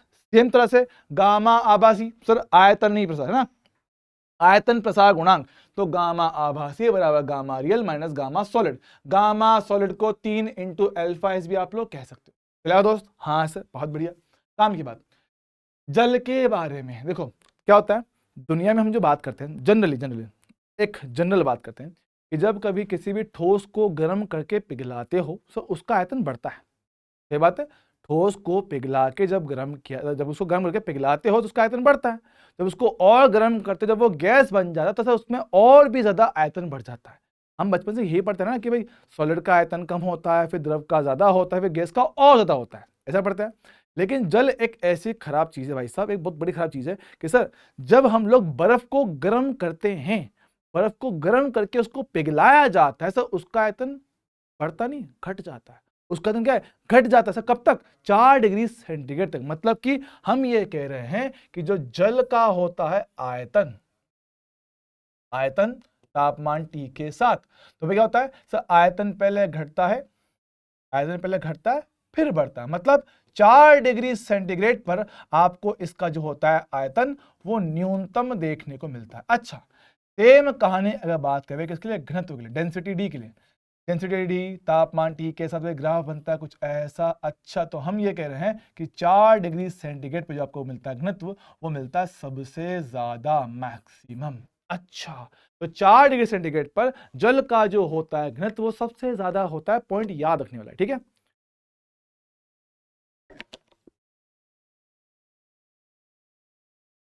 चलेगा? ओके सर, इस चैप्टर की तीसरी कहानी, नाम क्या उसका? कैलोरीमेट्री। कैलोरीमेट्री, ठीक है। इसमें क्या पढ़ता है? तो इसमें कहानी हम जो पढ़ते हैं वो ऐसी होती है कि मेरे पास क्या होता है, हम दो द्रव को आपस में मिक्स कर रहे होते हैं, दो अलग अलग पदार्थों को आपस में मिक्स करते हैं। अब जब कभी दो अलग अलग पदार्थ अलग अलग तापमान पर होते हैं और उनको मिक्स किया जाता है तो उनके बीच में होता है उष्मा का संचरण, हीट का ट्रांसफर उनमें होता है। हम लोग जानते हैं कि हीट का ट्रांसफर हमेशा एक उच्च तापमान वाली जगह से निम्न तापमान वाली जगह की ओर होता है। ठीक सर, जब आपने गर्म और ठंडी को आपस में मिक्स करोगे तो हीट का फ्लो हमेशा हाई टेम्परेचर से लो टेम्परेचर की तरफ होता है। और कब तक होता है? तब तक होता है जब तक दोनों का तापमान समान ना हो जाए। अच्छा ठीक सर, अब उष्मा का आना जाना, इनसे क्या है, मेजरली दो काम देखने को मिलते हैं। किसी भी वस्तु को उष्मा दिया जाए या लिया जाए, दो ही तरह के काम देखने को मिलता है सर। काम नंबर 1 मेरे पास क्या होता है कि आपका होता है टेम्परेचर चेंज, कि भाई किसी वस्तु को उष्मा दिया जाए या उष्मा निकाला जाए, सर टेम्परेचर चेंज देखने को मिलता है, तापमान का बदलाव देखने को मिलता है। वस्तु को उष्मा दिया, गर्म हो गया, उष्मा निकाल लिया, ठंडा हो गया, सिंपल सा हिसाब है। ठीक है, तो मेरे पास क्या होता है, Q का फॉर्मूला होता है ms डेल्टा टी या NC डेल्टा टी। M क्या होता है? M होता है द्रव्यमान, S क्या होता है? विशिष्ट उष्मा, स्पेसिफिक हीट, और डेल्टा टी कितना होता है? डेल्टा टी मेरे पास होता है तापमान में होने वाला परिवर्तन। तो एन क्या है, मोल, सी क्या है, मोलर विशिष्ट ऊष्मा, और डेल्टा टी मेरे पास क्या है, वही तापमान में परिवर्तन। सब बहुत बढ़िया। लिखा हुआ है एस क्या है, विशिष्ट ऊष्मा, सी क्या है, मोलर विशिष्ट ऊष्मा, और एल होता है गुप्त ऊष्मा। ये कहां पर है, हमने कहा भैया कि एक काम तो वो कि जब वस्तु को ऊष्मा दिया जाए या लिया जाए उसके तापमान में परिवर्तन होता है, और दूसरा काम भैया होता है कि फेज चेंज, उसका अवस्था परिवर्तन हो जाए, ठोस से द्रव बन जाए, द्रव से ठोस बन जाए, द्रव से गैस बन जाए, गैस से द्रव बन जाए। अच्छा, तो जब गर्म करते हो ठोस से द्रव बनता है, द्रव से गैस बनता है, ठंडा किया जाए तो गैस से द्रव, फिर द्रव से ठोस बनता है। अच्छा सर, तो मेरे पास क्या है, उनके लिए फॉर्मूला आपका करता है Q बराबर m इंटू एल। m वही द्रव्यमान और L आपका होता है गुप्त ऊष्मा। अब इनके मान दिए हुए पदार्थ के साथ फिक्स होता है, तो उसके लिए कुछ खास बातें जो आपको याद रखना है। खास बात जो आपको याद रखने है क्या, ये रहा कि विशिष्ट ऊष्मा पानी के लिए कितना होता है, 1 कैलोरी प्रति ग्राम पर केल्विन, या 1 किलो कैलोरी प्रति किलोग्राम प्रति केल्विन। यूनिट को थोड़ा ध्यान से याद रखना, क्योंकि हम लोग कंफ्यूज इसी में होते हैं। ये कैलोरी प्रति ग्राम, किलो कैलोरी प्रति किलोग्राम, या जूल में लिखा है तो कितना, 4200 जूल प्रति केजी केल्विन। सेम तरह से मेरे पास आइस का और स्टीम का हुआ, मतलब क्या बोलते हैं इसको, भाप का। ठीक है, हम बात कर रहे हैं तो बोल रहे हैं बर्फ का या स्टीम का जो होता है आपका विशिष्ट ऊष्मा 0.5 21। ठीक सर, चलेगा। और आपकी होती है गुप्त ऊष्मा, सर किसकी, आइस की। इसको बर्फ से पानी या पानी से बर्फ के लिए जो आपको ऊष्मा लगता है वो 80 कैलोरी प्रति ग्राम लगता है। और आपका स्टीम, आपका जल से भाप और भाप से जल बनाने के लिए जो आपको ऊष्मा लगता है वो 540 कैलोरी प्रति ग्राम मेरे पास होता है। ठीक सर, बात समझेंगे। अब एक बात समझेंगे सर, ये ग्राफ आपको दिखाता है कि आपका चीजें काम कैसे करती है। फॉर सिंपल एग्जांपल कि मान लो -20 डिग्री सेंटीग्रेड पे मेरे पास क्या है, आइस है, मान लो। तो क्या होता है, अगर मैं इसको करूं गर्म, अगर मैं इसको गर्म करता हूं तो कुछ चीजें मेरे पास फिक्स है। क्या होता है कि भाई जल का जो मेल्टिंग पॉइंट हम लोग पढ़ते हैं सामान्य अवस्था में कितना होता है, 0 डिग्री सेंटीग्रेड। बॉइलिंग पॉइंट क्या होता है sir, 100 degree centigrade. Sir melting point का मतलब होता है कि जो आपकी बर्फ है किस तापमान पे पिघलना प्रारंभ करता है। मेरे पास जो आपका बर्फ है वो किस तापमान पे पिघलना प्रारंभ करता है, सर वो तापमान होता है 0 डिग्री सेंटीग्रेड। अच्छा सर, बॉइलिंग पॉइंट वह तापमान जिस पे आपका पानी वाष्प बनना शुरू करता है, भाप स्टीम बनना शुरू करता है। अच्छा, तो हुआ क्या, अगर -20 डिग्री सेंटीग्रेड की आइस है और आप उसको ऊष्मा प्रदान करते हो, उसको लगातार हीट दे रहे हो, आप लगातार उसको गर्म कर रहे हो, सर गर्म करने से क्या होगा, बर्फ पिघलेगी नहीं, बर्फ पिघलती है 0 पे। बर्फ पिघलता कितने, 0 पे। तो भैया पहले तो उसका तापमान बढ़ेगा, तो -20 से लेकर पहले इस बर्फ का तापमान बढ़ेगा सर कहां तक, जब तक ये 0 डिग्री आइस ना बन जाए। 0 डिग्री आइस बनेगा। अच्छा, अब अगर आप इसको और गर्म करते हो सर, जी हां, अब आपकी बर्फ पिघलने को तैयार है, मेरे पास सब बर्फ पिघलेगा। अब जब तक आपका फेज चेंज होता है, जब तक आपकी अवस्था बदलता है, उसके तापमान में कभी कोई चेंजेस नहीं आते हैं। तो भाई 0 डिग्री की आइस पिघलते हुए अपना तापमान रखता है सेम, और फाइनली वो बन जाता है वाटर। तो 0 डिग्री का वाटर बन जाएगा। अच्छा, तब इसको गर्म करो। सर पानी को गर्म करते हैं तो भाप बनती नहीं, लला भाप बनता है 100 डिग्री सेंटीग्रेड पे, उसके पहले वो सिर्फ गर्म होता है। ठीक है, हमने उसको उष्मा दिया तो पहले लगातार अपना तापमान बढ़ाया, कहां तक, तापमान बढ़ाया गया है 100 डिग्री सेंटीग्रेड वाटर तक, लगातार तापमान बढ़ेगा। और अब ठीक इसके बाद में अब वो अपना वाष्पीकरण स्टार्ट करेगा। अब वो आपका पूरा गैस में बदलेगा और 100 डिग्री सेंटीग्रेड की स्टीम बनाएगा। स्टीम समझते हो, भाप। ओहो, अब गर्म करो तो लगातार तापमान बढ़ता चला जाएगा। तो भाई ये बात याद रखना, ये चीजें फिक्स है। जहां आपका तापमान बढ़ता है वहां फेज चेंज नहीं होता है, और जहां फेज चेंज होता है वहां तापमान में बदलाव नहीं आता है। ये आपका फिक्स कहानी चलेगा। हाँ जी सर, बहुत बढ़िया, शाबाश। समतापीय प्रक्रम के लिए जो आपकी होती है विशिष्ट ऊष्मा, सर एस कितना, अनंत मेरे पास होता है। सर कैसे पता, भाई देखो Q का फॉर्मूला क्या पढ़ा दोस्त, ms डेल्टा टी। क्या S का फॉर्मूला बना है Q बटा m डेल्टा टी, सजी हाँ। अब हमने कहा है कि तापमान बदल नहीं रहा है, सर कहां बोला, समतापीय का मतलब होता है तापमान का नियत होना। तापमान नियत होगा तो डेल्टा टी होगा 0, तो 1/0 कितना होता है, अनंत मेरे पास होता है। बहुत बढ़िया, सेम कहानी। सर रुद्रोष्म, रुद्रोष्म प्रक्रम आपने पढ़ा हुआ केमिस्ट्री में, सर वो वाला प्रक्रम होता है जिसमें ऊष्मा का कोई आदान प्रदान नहीं होता है, कोई हीट इंटरेक्शन नहीं होता है। तो उस फॉर्मूला में जब Q का मान रखो 0, 0 बटा कुछ भी, उसका कितना 0 मेरे पास आता है। तो विशिष्ट ऊष्माएं समतापीय प्रक्रम के लिए अनंत होती हैं, रुद्रोष्म के लिए 0 होती है। ठीक है, चल जाएगा सर। जी हाँ जी हाँ जी हाँ, मेरे हिसाब से इसमें मुझे किसी तरह का कोई समस्या, टेंशन, दुख दर्द नहीं होना चाहिए।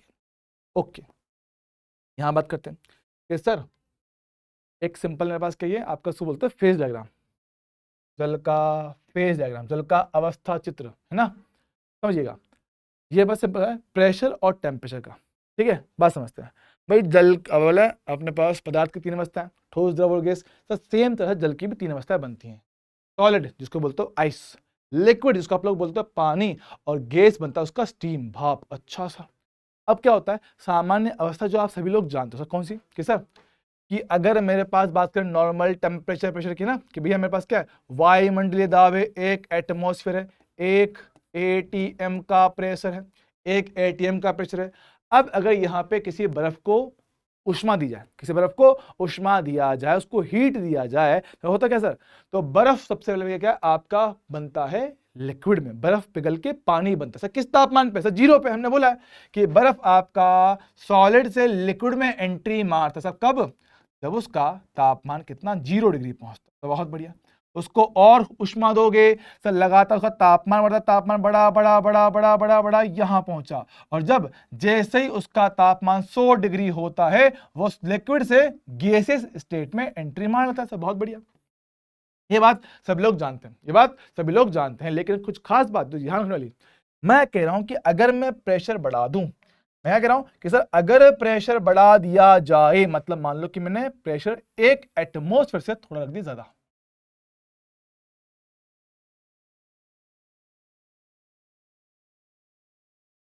हमने प्रेशर को बढ़ा दिया है 1 एटमॉस्फेयर, ठीक है, 1 एटमॉस्फेयर से क्या है, ज्यादा प्रेशर लेके चल रहा हूं। अब देखना सर, सॉलिड से लिक्विड में एंट्री से कहां हुई, सर यहां पे है, यहां पे होगी एंट्री। से देखना क्या इसके लिए अब जो आपका मेल्टिंग पॉइंट का तापमान है 0 से कम है, यस सर 0 से कम है, तो प्रेशर बढ़ाने पर मेल्टिंग पॉइंट 0 से कम हो जाता है। अच्छा, तो मैं कह रहा हूं सर जब प्रेशर को 1 एटमॉस्फेयर से ऊपर रखा जाए तो प्रेशर बढ़ाने पे मेल्टिंग पॉइंट कम हो जाता है, बॉइलिंग पॉइंट बढ़ जाता है। मतलब मेल्टिंग पॉइंट क्या है, अब 0 से कम मिलेगा। जो बर्फ आपका 0 डिग्री पे पिघला करता था वो अब जल्दी पिघल सकता है, कि -2 पे, -5 पे, -10 पे भी बर्फ को पिघलाया जा सकता है। कैसे, प्रेशर को बढ़ा के। हाथ में पकड़ बर्फ को हाथ में पकड़, जोर दो, जोर से, वो जल्दी पिघलेगी, वो बहुत जल्दी पिघलता है। अच्छा सर, उसके अलावा आपने कहा बॉइलिंग पॉइंट देख ले, यहाँ पे लिक्विड से गैस में गया, तो लिक्विड से गैस में जाने वाला तापमान देख तो भाई, तो ये रहा बॉइलिंग पॉइंट। क्या बॉइलिंग पॉइंट साफ साफ देख पाए कि 100 से ज्यादा है, यस सर, तो 100 से ज्यादा है बॉइलिंग पॉइंट, तो मेल्टिंग पॉइंट कम, बॉइलिंग पॉइंट ज्यादा। अच्छा सर, तो इसमें एक पॉइंट और भी है, इसमें एक स्पेशल पॉइंट भी तो है सर। कौन सा स्पेशल पॉइंट दिखाता हूं, ये रहा, तो बोलते हैं टीपी, ट्रिपल पॉइंट बोलते हैं उसको, ट्रिपल पॉइंट सर, मतलब ट्रिपल पॉइंट उस बिंदु को कहते हैं जहां पे एक साथ ठोस, द्रव और गैसेस अवस्थाएं साथ साथ साम्य अवस्था में रह सकती। कह रहा हूं ये वो पॉइंट जहां पे पदार्थ की ठोस अवस्था, द्रव अवस्था और गैस अवस्था तीनों एक साथ साम्य अवस्था में रह सकता है। कि मतलब मान लो कि एक बर्तन है, एक बर्तन में थोड़ी बर्फ भी है, थोड़ा पानी भी है, थोड़ी गैस भी है। अगर अगर उसका प्रेशर पीटी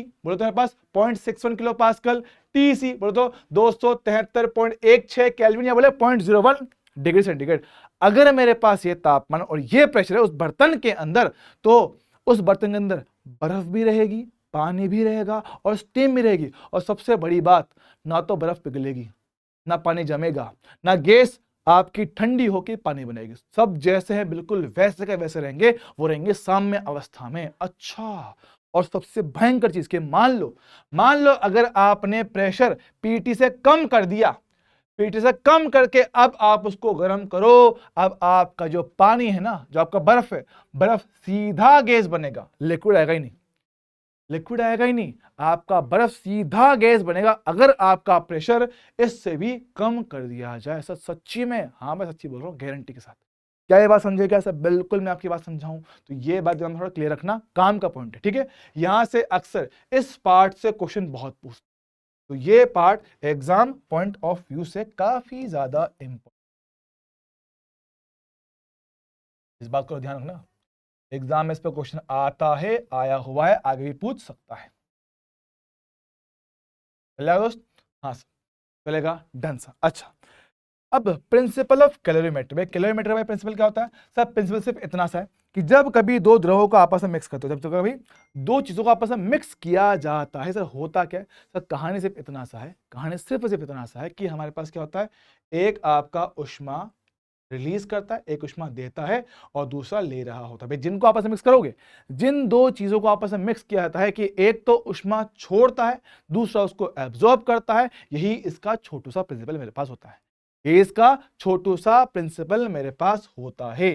क्या हम लोग इस बात को याद रख पाएंगे सर? जी हाँ, बहुत बढ़िया बहुत बढ़िया बहुत बढ़िया। अब देखो सिंपल सा केस, किसान जब तक फेज चेंज नहीं हो रहा है, जब तक फेज चेंज नहीं हो रहा है, कि मेरे पास क्या है, आपकी अवस्था परिवर्तन नहीं है, सिर्फ और सिर्फ तापमान का परिवर्तन है। वो सिंपल एग्जाम्पल क्या समझना, कि मान लो मेरे पास क्या है, T1 डिग्री सेंटीग्रेड का पानी मान लो, जिसका द्रव्यमान कितना m मान लो, पानी मान लो, वाटर वाटर वाटर मान लो, है ना, कि भैया हमने T2 डिग्री सेंटीग्रेड का M2 द्रव्यमान का पानी या कुछ भी ले लिया, अपन ने कोई दूसरा द्रव्य है उनको ले लिया, इनको आपस में मिक्स कर दिया।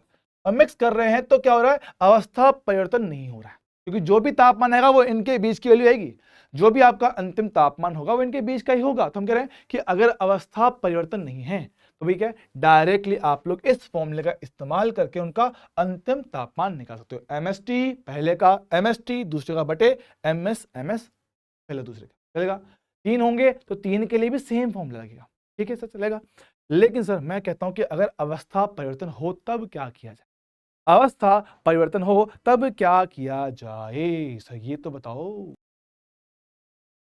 तो भाई अगर मान ले कि फेज चेंज होता है, कि मतलब मान ले कि एक चीज पिघल रही है या एक चीज मेरे पास पानी बन जा रही है, ठीक है, तो जनरली अपने सिलेबस में जो क्वेश्चन अपन से पूछता है सर, वो कौन सा क्वेश्चन होता है? तो वो क्वेश्चन मेरे पास होता है ये वाला, ये कुछ कहानी होती है। क्या होता है सर?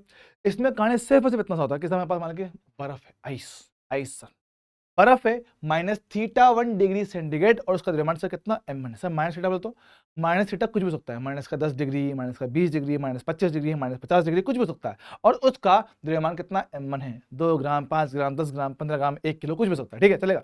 और उसको मिक्स किया है पानी जो कि थीटा डिग्री सेंटीग्रेड, θ2 पे टेम्परेचर पे है, और उसका द्रव्यमान कितना m2 है, हम इनको मिक्स करेंगे। अब जब कभी ऐसा क्वेश्चन आए, जब किसी ऐसा क्वेश्चन आए, अगर आपका बेसिक क्लियर, तो हमें क्लास में कुछ क्वेश्चन हमने करवाया हुआ है, मैं आपको इसका जो अगला लेक्चर होगा वहां भी इसके क्वेश्चन ऐड कर दूंगा। लेकिन अगर आपको भाई क्वेश्चन में ज्यादा दिमाग नहीं लगाना है, शॉर्ट सिंपल सा कॉन्सेप्ट लगाना है, मतलब कि भाई बताओ बस कि सर आंसर कैसे का, बस वो बता दो आप। तो भाई सिंपल सी कहानी क्या है, तो एक बार इसको ले आओ पूरा 0 डिग्री पानी पे, और इसको भी 0 डिग्री पानी पे ले आओ। हम जानते हैं पहले कि -θ पे उसको उष्मा दोगे तो पहले क्या है, पहले उसका तापमान बढ़ता है, तो ms डेल्टा टी, तो m इसका s बता चुका हूं, डेल्टा टी θ1 से 0 तक आने का तापमान परिवर्तन। ओके, 0 डिग्री आइस बन जाएगा, और उष्मा दोगे, और उष्मा दोगे इसके पास क्या, ये पिघल जाएगा, तो पूरा पिघलने के लिए m×12 इतना आपको उष्मा चाहिए होता है। तो भैया उस आइस को पूरा पानी में बदलने के लिए Q1 + Q2 इतना उष्मा लगता है आइस का, ठीक सर।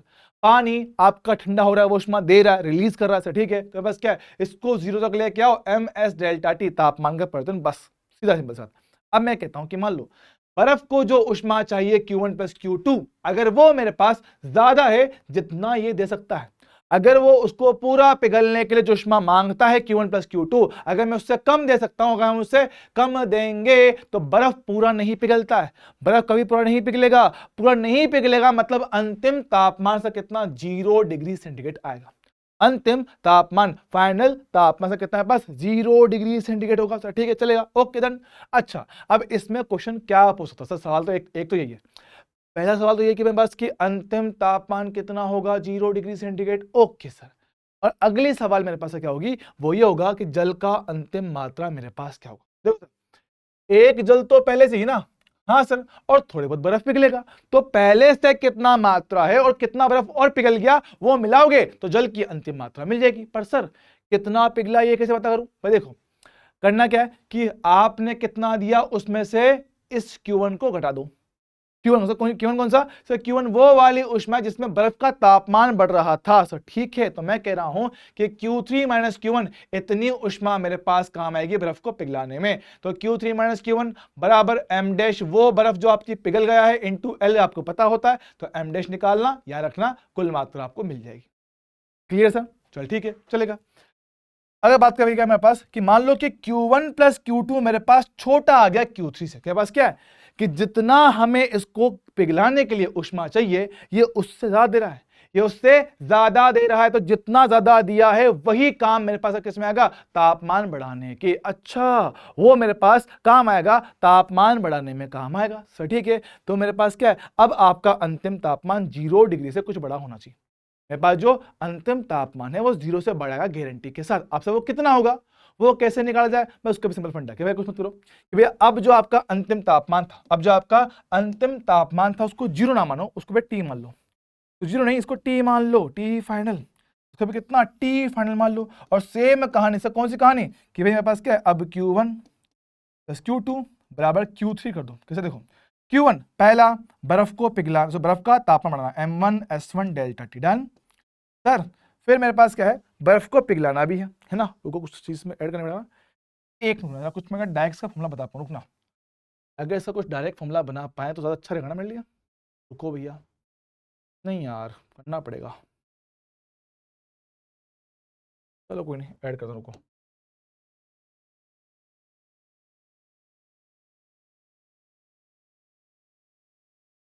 देखो कहानी ऐसी है, इससे क्या होगा, अगर हमारे पास ऊष्मा ये ज्यादा दे सकता है तो अब ये 0 से आगे बढ़ेगा टी टेम्परेचर तक, टी डिग्री फाइनल तक ये मेरे पास जाएगा पानी में।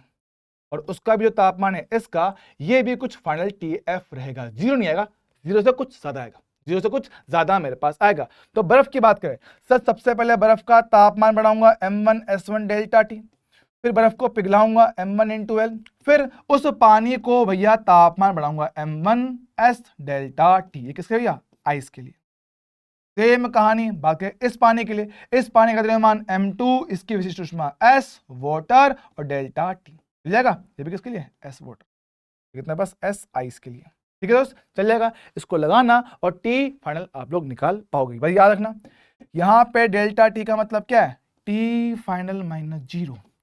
यहाँ पे कितना है कि भाई शुरुआत में जो आपका तापमान से कितना थीटा 2 था, तो थीटा 2 माइनस का टी, ये रखना, सॉल्व करना, आपको आपका आंसर मिल सकता है। भाई इससे ज्यादा आसान और शॉर्ट फॉर्मेट इसके बनाना इम्पॉसिबल है, या तो दिमाग लगाओ या फिर डायरेक्टली उसको याद रख लो। ठीक है दोस्त, चलेगा? हाँ जी सर, बहुत बढ़िया। वापस आते हैं सर, अब इस चैप्टर का लास्ट पार्ट, इस चैप्टर का लास्ट पार्ट मेरे पास होता है ऊष्मा संचरण की विधियां, जो कि सबसे बड़ा पार्ट है ना। इस चैप्टर का लास्ट पार्ट लेकिन सबसे बड़ा पार्ट है ऊष्मा संचरण की विधियां, कि एक स्थान से दूसरे स्थान तक हीट का ट्रांसफर कैसे किया जा सकता है, उसकी विधियों की बात करते हैं। क्या होता है भैया? तो यहाँ पे 3 विधियों की बात करते हैं, conduction, convection, radiation. Sir Hindi में बताओ। कंडक्शन का मतलब होता है चालन, कन्वेक्शन मतलब मेरे पास होता है संवहन, और रेडिएशन मेरे पास क्या होता है? विकिरण। अच्छा, तो 3 तरह से ऊष्माओं को एक स्थान से दूसरे स्थान पे पहुंचाया जा सकता है। अच्छा है सर, चलेगा? ओ भाई,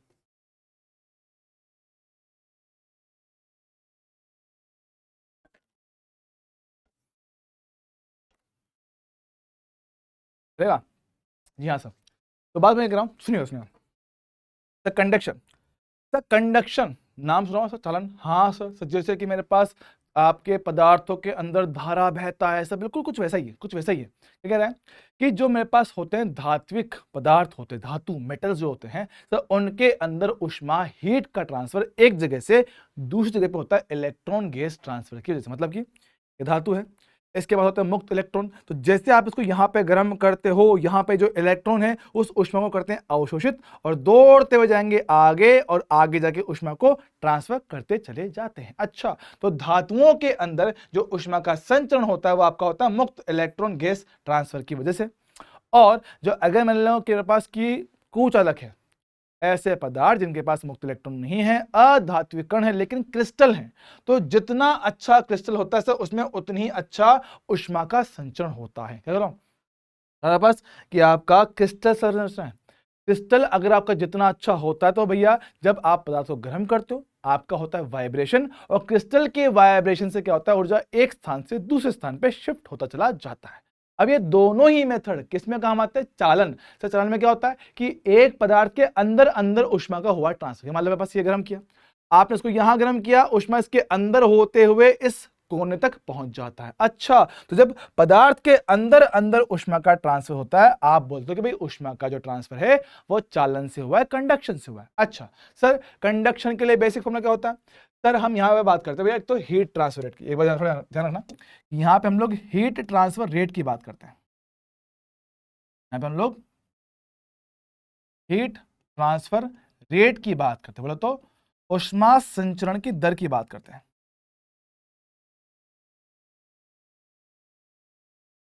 ऊष्मा संचरण की दर की बात की जाती है। अच्छा है सर, बहुत बढ़िया बहुत बढ़िया बहुत बढ़िया, चलेगा, डन है। अच्छा आगे बात करते हैं, ऊष्मा संचरण की दर। सर जी हाँ, कुछ ऐसे कहानी मेरे पास ऊष्मा संचरण की दर। तो मेरे पास क्या है सर, पहला फॉर्मूला क्यू डॉट्स लिखेंगे या क्यू बाय टी। तो क्या होता है, के ए डेल्टा टी बटा डेल्टा एक्स।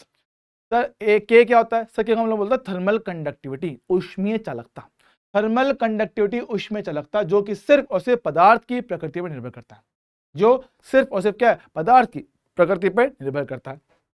डेल्टा टी और डेल्टा क्या होता है सर, इसको बोलता है ताप प्रवणता। अगर इसको ताप प्रवणता कहते हैं कि भैया इकाई लंबाई के अंदर तापमान में कितना परिवर्तन मेरे पास आ रहा है। सर कहानी कुछ ऐसे है कि समझो कि एक मेरे पास एक दीवार मान लो, या एक पट्टी मान लो, या क्षण मान लो, कुछ भी मान लो, ठीक है। एक तरफ का जो तापमान सर कितना T1 डिग्री सेंटीग्रेड है, और दूसरी तरफ का तापमान सर कितना T2 डिग्री सेंटीग्रेड है। अच्छा, अब हम ये कह रहे हैं कि भाई यहां पे तापमान T1 है, यहां पे तापमान T2 है, इसकी कुल लंबाई, दोनों दीवारों के बीच की लंबाई कितना L है, और K इसका क्या है मेरे पास, ऊष्मीय चालकता, जो कि पदार्थ का गुण होता है।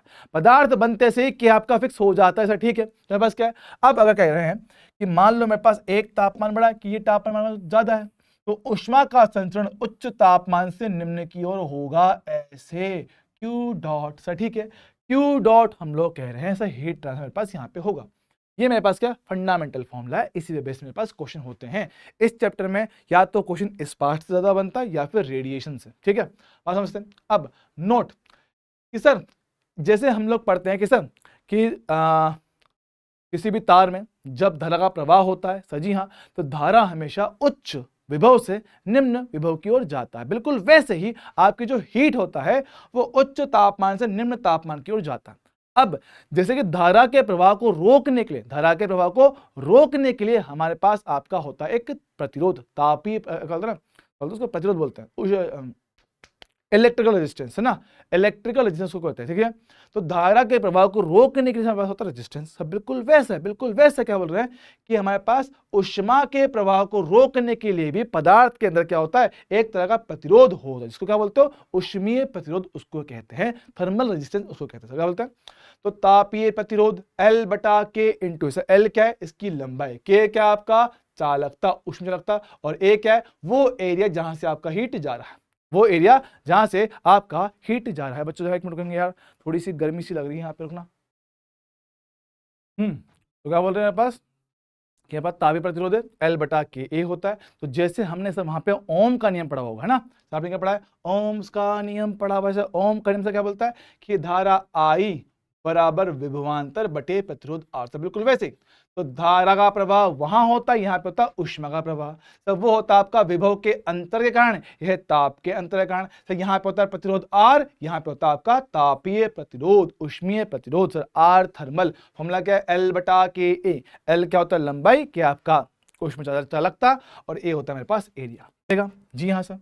अब इससे जुड़ी कुछ खास बातें कि सर मान लो मेरे पास 2 दीवारें हैं, 3 दीवारें हैं, कितनी भी दीवारें हैं, श्रेणी में है, समांतर में, तो उनके लिए क्या है, सेम तरह से फॉर्मूला लगा सकते हो जैसे आप लोग लगाते हो रेजिस्टेंस में। समझो 2 छड़ है, यहाँ का तापमान T1 है, यहाँ का तापमान T2 है। अच्छा, तो अगर मैं कहूँ हीट ट्रांसफर रेट क्या कहोगे भैया, delta t upon r, delta t upon r, T1 minus T2 बटे आर। तो आर कौन सा, टोटल, भाई क्या है, सीरीज में है, तो मेरे पास क्या है, सीरीज के लिए आर इक्विवेलेंट होता है R1 प्लस R2। भैया R1 बोले तो L1 बटा K1A, है ना, R2 बोले तो सर L2 बटे K2 इंटू है। बहुत बढ़िया। तो अगर क्या है, अगर ये आपस में समांतर में लगी हो तो समांतर में लगे तब भी सेम कहानी भैया कि टोटल T1 माइनस T2 बटल टोटल रेजिस्टेंस। सर आर कितना होता है सर, पैरेलल में मेरे पास होता है आपका RE बराबर R1 इंटू R2 बटा R1 प्लस R2।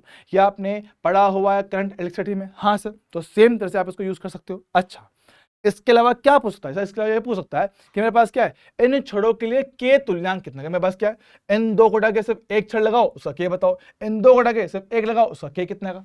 तो मैं कह रहा हूं कि अगर सीरीज में ऐसे जुड़ा हुआ है तो तुल्य उष्मीय चालकता के कैसे निकालेगा, total length L1 plus L2 या L3 भी तो वो भी, तो टोटल लेंथ L बटा K equivalent L1 by K1 L2 by K2 L3 by K, सबको जोड़ दूंगा चलेगा। सबसे इजी फॉर्मेट कौन सा होता है कि दोनों की लंबाई समान है। ओके सर, दोनों की लंबाई अगर समान है, एरिया मेरे पास समान है, तो के तुल्यांक 2K1 K2 बटा K1 प्लस K2।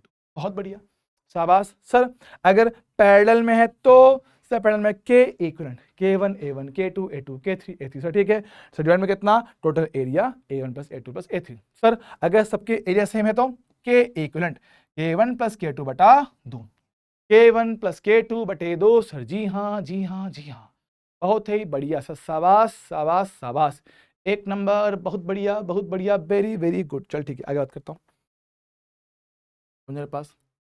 अब देखो, इसमें एक सवाल बहुत पूछता है सर, क्या कि इनका जो होता है ना संयोजन बिंदु होता है, संधि बिंदु, संधि बिंदु का तापमान कितना होगा, ये बहुत पूछता है। मेरे पास क्या है, दो छड़े हैं या तीन छड़े हैं, उनके बीच में कोई एक बिंदु है, उसका तापमान पूछ लेगा। सिंपल सा फंडा, इसके लिए कोई फॉर्मूला याद मत करो, ज्यादा मेरी मानो तो ठीक है। सिंपल सा फंडा क्या बोलता है कि भैया कि एक छड़ ये है, एक छड़ ये है, तो एक प्रतिरोध इसका आएगा, एक प्रतिरोध इसका आएगा, तो T1 से T तक उष्मा, T से T2 तक उष्मा। सर दोनों में मेरे पास क्या होता है, समान मात्रा उष्मा का प्रवाहित होता है, तो उसके हिसाब से क्या होगा सर, उसके हिसाब से तापमान का अंतर बटे प्रतिरोध, तापमान का अंतर बटे प्रतिरोध लगा दूंगा। हाँ सर, तो T1 माइनस टी बटा R1 T माइनस T2 बटा R2, तो इनको रखेंगे, सॉल्व करेंगे, अपना आंसर आ जाएगा। हर बार आपका आंसर इससे गारंटीड आएगा। पर मान लो कि बहुत इजी, बहुत सिंपलिस्टिक केस मेरे पास है, तो कौन सा कि L1 बराबर L2 है, L1 बराबर A2 है, दोनों छोरों की लंबाइयां और एरिया बिल्कुल सेम है, खाली उनका के अलग है, तो उसके हिसाब से K1 T1 K2 T2 बटा K1 प्लस K2, डायरेक्टली इससे आप लोग अपना तापमान निकाल सकते हो। चल जाएगा दोस्त, जी हाँ चलेगा, थोड़ेगा फाइनल, ठीक है।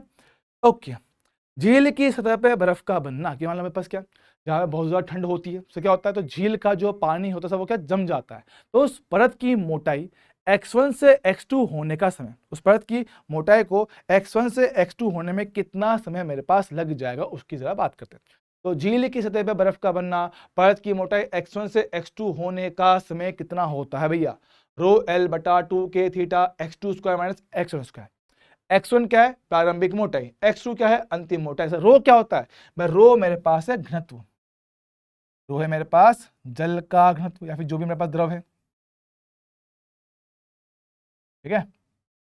और क्या एल, सर एल मेरे पास यहाँ पे होगा, आपका होगा गुप्त उष्मा, एल क्या मेरे पास होगा, गुप्त उष्मा होगा। बहुत बढ़िया सर, के आपका वही उष्मीय चालकता, थर्मल कंडक्टिविटी,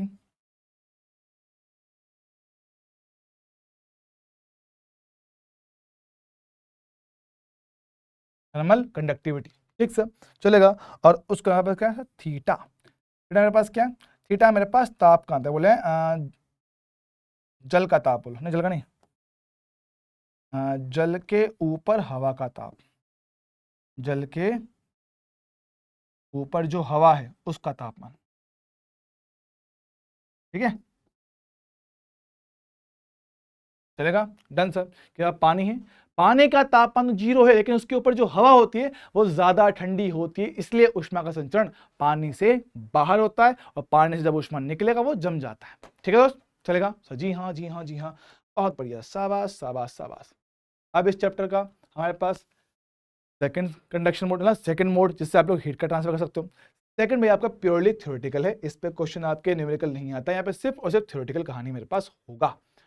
ध्यान से जरा सुनिएगा, क्या कहते हैं कि सर कन्वेक्शन संवहन, सर कन्वेक्शन कब होता है, सर कन्वेक्शन मेरे पास तब होता है जब मेरे पास ऊष्मा का संचरण एक तरह के पदार्थ से दूसरे तरह के पदार्थ में हो, मतलब कि ठोस से द्रव में दे रहा हूं, द्रव से गैस में जा रहा हो या ठोस से गैस में जा रहा हो, कि दो डिफरेंट अवस्थाओं के बीच में क्या है, ऊष्मा का संचरण है। ठोस से द्रव, द्रव से गैस, है ना, या ठोस से गैस, ऐसा मेरे पास होता है। ठीक है, अब संवहन का काम लगातार होना, संवहन लगातार होने के दो तरीके होते हैं। एक आपका होता है प्राकृतिक, नेचुरल है, नेचुरल कन्वेक्शन, और एक आपका होता है फोर्स्ड कन्वेक्शन। भैया हिंदी में नहीं, अंग्रेजी बताऊं मैं, इसको बोलते हैं नेचुरल कन्वेक्शन, इसको कहते हैं नेचुरल कन्वेक्शन, इसको कहते हैं, है ना। और इसको बोलते हैं हम लोग फोर्स्ड कन्वेक्शन, फोर्स्ड कन्वेक्शन इसको कहा जाता है। ठीक है दोस्त, चलेगा। अच्छा, अब बात को जरा सुनिएगा, मैं क्या कह रहा हूं, ठीक है, सुनना।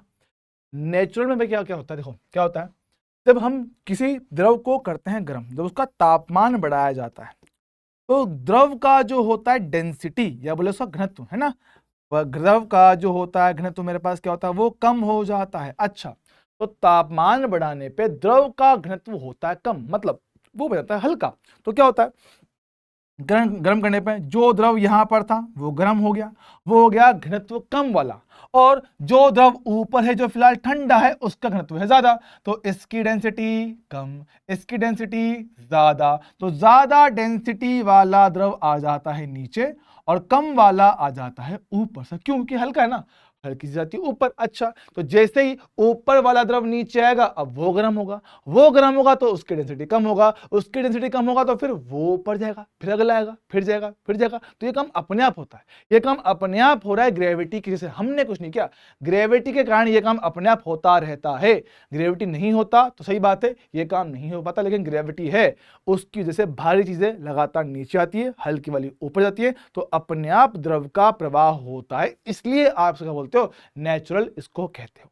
लेकिन कि मान लो जो द्रव का प्रवाह अपने आप हो रहा है, ये अपने आप ना करवा के आप बाहर से लगा दो, मोटर लगा दो, है ना, या कुछ ऐसा बाहरी कुछ कारण लगा दो जिससे आपका द्रव का प्रवाह थोड़ा बढ़ जाए। जैसे कि एक प्लेट है ना, एक गरम प्लेट है या गरम गरम खाना से मुझे उसको ठंडा करना है, तो ठंडा करने के लिए भैया आप उस पर पंखा चला दो या फूंक मार दो, फू से क्या होता है, तो आपके बाहरी प्रभाव से जो द्रव का प्रवाह जो नेचुरली बहुत धीरे धीरे हो रहा था, उसने आपको बहुत तेज कर दिया। तो बाहरी कारक की मदद से जल के प्रवाह को या द्रव के प्रवाह को आप लोग बढ़ा देते हो, उसकी वजह से क्या होता है, चीजें और भी ज्यादा ठंडी जल्दी होती हैं। चलेगा, हाँ, इसको बोलते हैं आपका फोर्स्ड कन्वेक्शन। ठीक से, इसमें बस इतना ही है। अगला पार्ट और आखिरी पार्ट इस चैप्टर का वो मेरे पास रेडिएशन, कि रेडिएशन की मदद से किसी भी चीज को ठंडा कैसे करते हैं, समझना। रेडिएशन बोलते रेडिएशन सर, रेडिएशन का मतलब होता है इलेक्ट्रोमैग्नेटिक वेव, विद्युत चुंबकीय तरंगे। हम कहते हैं कि हर एक वस्तु जिसका तापमान 0 केल्विन से ज्यादा है, हर एक वस्तु जिसका तापमान 0 केल्विन से ज्यादा होता है, वो रेडिएशंस जनरेट करती है, वो विकिरण उत्पन्न करती है, पैदा करती है। तो विकिरण क्या होती है भाई, तरंगे होती हैं, विद्युत चुंबकीय तरंगे होती है, ऊर्जा तरंगे होती हैं, जो लगातार आपकी हर एक वस्तु से बाहर निकलता है अगर उसके पास तापमान है तो तापमान होने की वजह से लगातार क्या होता है भैया, आपके पास विकिरणें निकलती हैं। अब जो विकिरणें निकलती हैं वही वस्तु से ऊष्मा का संचरण करवाती है। कि मान लो मैं बहुत गर्म हूं तो मुझसे बहुत ज्यादा विकिरण निकलेंगे, बहुत ज्यादा रेडिएशन निकलता है, जिसकी वजह से मेरे तापमान में कमी आता है। मान लो कि मैं बहुत ज्यादा ठंडा हूं तो क्या करता है, मेरे पे विकिरणें आएंगी, मैं उनको एब्जॉर्ब करूंगा और उसकी वजह से क्या होता है, मेरा तापमान लगातार बढ़ता चला जाता है। तो भैया पहले एक सिंपल बात समझते हैं कि मान लो एक सरफेस है, सरफेस पे कोई मेरे पास ऊर्जा आई, उस ऊर्जा का, उस विकिरण का, कुछ इलेक्ट्रोमैग्नेटिक वेव का कुछ हिस्सा परावर्तित होता है, कुछ अंदर एब्जॉर्ब होता है, कुछ आपका आर पार चला जाता है। तो हम ये कहते हैं मेरे पास क्या आता है कि कुल ऊष्मा जो आप कहते हैं, कुल मेरे पास जो रेडिएशन है, तो रेडिएशन का कुछ हिस्सा एब्जॉर्ब हो गया, कुछ रिफ्लेक्ट हो गया, कुछ ट्रांसमिट हो गया। ए का मतलब एब्जॉर्ब, आर का मतलब रिफ्लेक्ट, टी का मतलब ट्रांसमिट। तो इस क्यू का भाग देंगे, भाग दो, समय पास क्या बनेगा, इसको हम लोग बोलते हैं ए, इसको हम लोग बोलते हैं आर, इसको बोलते हैं हम लोग टी। ओके सर, यहाँ पे क्या होता है सर, ए का मतलब होता है क्यू ए बटा, क्यों बोलते हैं इसको, अवशोषकता या अवशोषण क्षमता। किसी भी दिए गए सरफेस का आने वाली ऊष्मा का कितना हिस्सा आप लोग एब्जॉर्ब कर सकते हो, वो बनता है उसकी अवशोषकता। जिस तरह से किसी भी पदार्थ की वह गुण जिसकी वजह से आप लोग आने वाली ऊष्मा का कितना हिस्सा रिफ्लेक्ट कर सकते हो वो बनता है परावर्तकता, और कितना आर पार कर सकते हो वो बनता है पारगम्यता, transmittivity. Absorptivity, reflectivity and transmittivity. क्या बात क्लियर है दोस्त? हाँ जी सर, बहुत बढ़िया, शाबाश शाबाश शाबाश, वेरी गुड। अगला हिस्सा नजरा के सामने पेश है दोस्तों। मैं कहता हूं कि मान लो अगर किसी वस्तु के लिए ए एब्जॉर्प्टिविटी का वैल्यू से कितना एक आता है तो आप उसको कहते हो ब्लैक बॉडी। क्या कहोगे इसको? ब्लैक बॉडी कहेंगे। और एक बात याद रखेंगे कि सर आपकी सरफेस की जितनी अच्छी पॉलिश की जाती है उसके लिए क्या होता है, आपका रिफ्लेक्टिविटी ज्यादा होता है, और रिफ्लेक्टिविटी जितना ज्यादा होता है उसका ए का वैल्यू मेरे पास उतना ही कम आता है। एब्जॉर्प्शन कम होता है भैया, रिफ्लेक्शन ज्यादा होगा, एब्जॉर्प्शन कम होगा, तो वो जनरली ठंडी रहती है, ठीक सर। और खुरदुरी, हमारे पास क्या है, सरफेस बहुत रफ है, खुरदुरी सतह होता है, तो उसमें क्या होता है सर, रिफ्लेक्शन कम होता है, रिफ्लेक्शन कम होता है, एब्जॉर्प्शन ज्यादा होता है, एब्जॉर्प्शन ज्यादा होगा, आपका अवशोषण ज्यादा होगा, तो खुरदुरी सतह अक्सर गर्म ज्यादा रहती है। समझ रहे क्या? हाँ जी सर, बहुत बढ़िया, वेरी गुड। अब कुछ बेसिक बेसिक बातें हैं, ठीक है। यहाँ पे ई, तो ई का मतलब होता है उत्सर्जन क्षमता। उत्सर्जन क्षमता, चाहो तो मैं इसको थोड़ा सा शॉर्ट में लिख देता हूँ। उत्सर्जन क्षमता होता क्या है, क्या बोलते हैं, एकांक समय में, एकांक समय में इकाई क्षेत्रफल, इकाई क्षेत्रफल से उत्सर्जित ऊष्मा, से उत्सर्जित ऊष्मा की जो मात्रा होती है उसको बोलते हैं हम लोग क्या, आपका उत्सर्जन क्षमता उसको कहा जाता है, उसको उत्सर्जन क्षमता कहा जाता है। अच्छा, हम क्या कहते हैं कि जब कभी किसी वस्तु से हमारे पास रेडिएशन निकलती है, इलेक्ट्रोमैग्नेटिक वेव निकलती है, तो क्या होता है, तो उसमें सभी तरह की लैम्बडा मौजूद होती है। लैम्बडा बोलते हो तरंग दैर्घ्य, सभी तरह की तरंग दैर्घ्य का प्रकाश आपको हर एक वस्तु से निकलता हुआ दिखाई देता है। तो हम ये कह रहे हैं कि किसी एक लैम्बडा के लिए, किसी छोटू से लैम्बडा के लिए आने वाली जो आपकी उत्सर्जन क्षमता है उसको बोलते हैं एक वर्णी, एक वर्णीय उत्सर्जन क्षमता उसको बोलते हैं स्पेक्ट्रल एमिसिव पावर, उसको कहते हैं, ये बनता है emissive power, spectral emissive power. ठीक है। अब क्या होता है भैया, सबसे अच्छा उत्सर्जन कौन करता है? सब ब्लैक बॉडी।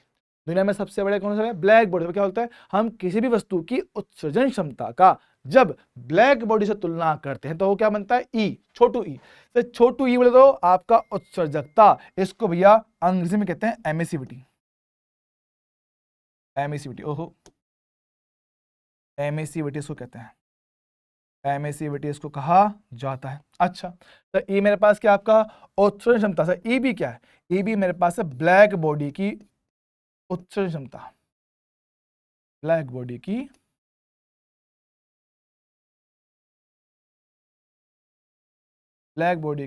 उत्सर्जन क्षमता इसको कहते हैं। क्या ये बात सबको क्लियर है? कैसे? जी हाँ, ब्लैक बॉडी की उत्सर्जन क्षमता इसको कहा जाएगा। चलेगा दोस्त? हाँ सर। अब किरचॉफ का नियम, सर किरचॉफ का नियम क्या होगा? किरचॉफ के नियम की जो एक्चुअल डेफिनेशन है सर वो बहुत कॉम्प्लेक्स है। सिंपल साफ बात क्या बोलता है, किरचॉफ का नियम सिर्फ आपको ये बताता है कि जो एक अच्छा अवशोषक होता है वो एक अच्छा उत्सर्जक भी होता है। मतलब कि आपकी जो होती है ना emissivity, it is proportional to absorptivity. क्या बोल रहा हूं कि आपका जो उत्सर्जकता है वो अवशोषकता के समानुपाती होता है। कि मतलब जो अगर वस्तु अच्छा अवशोषण कर सकता है वो अच्छा उत्सर्जन भी कर सकता है। कि भैया जो बच्चा अच्छे से बातें सुन सकता है वो अच्छे से बता भी पाएगा बाद में। हाँ सर, तो क्या बोलता है कि जितना अच्छा आप एब्जॉर्ब कर सकते हो उतना अच्छा उत्सर्जन भी कर सकते हो। तो हम ये कह रहे हैं कि सर सबसे बढ़िया एब्जॉर्प्शन तो ब्लैक बॉडी करता है, जितना आता है सब कुछ अपने अंदर भर लेता है। हाँ सर, तो ब्लैक बॉडी वो वाली वस्तु है जो आने वाले सारी ऊष्माओं का अवशोषण कर लेता है। अब अगर वो सबसे अच्छा अवशोषण करता है तो सबसे अच्छा उत्सर्जन भी वही करेगा। तो क्या बोल रहा हूं, क्या बोलते हैं कि ब्लैक बॉडी अगर परफेक्ट एब्जॉर्बर है तो वो आइडियल एमिटर भी बनेगा। क्या बोल रहा हूं कि अगर वो हमारे पास परफेक्ट एब्जॉर्बर है, के पास क्या सबसे बढ़िया अवशोषण करता है, तो आदर्श उत्सर्जक भी ब्लैक बॉडी को कहा जाएगा। अच्छा सर, बहुत बढ़िया, वेरी गुड। अगला मेरे पास क्या है? वीन का नियम। हमने कहा कि जब कभी किसी वस्तु से प्रकाश निकलता है तो हर एक तरंग दैर्घ्य का मेरे पास होता है, तो हर एक तरंग दैर्घ्य का कुछ ऊर्जा मेरे पास आएगा। बस ये कि किसी लैम्बडा कम होगा, किसी का ज्यादा, किसी का ज्यादा, किसी का और ज्यादा, तो हर एक लैम्बडा की अपनी अपनी ऊर्जा मेरे पास आएगी। मैं कहता हूं कि एक ऊर्जा तो ऐसी रही होगी जिसकी मात्रा मेरे पास सबसे ज्यादा होगा। हाँ सर, तो वो वाला लैम्ब्डा जिसके लिए ऊर्जा सबसे ज्यादा आया है उसको कहेंगे लैम्ब्डा एम। और किस तापमान पे है? वो है टेम्परेचर टी।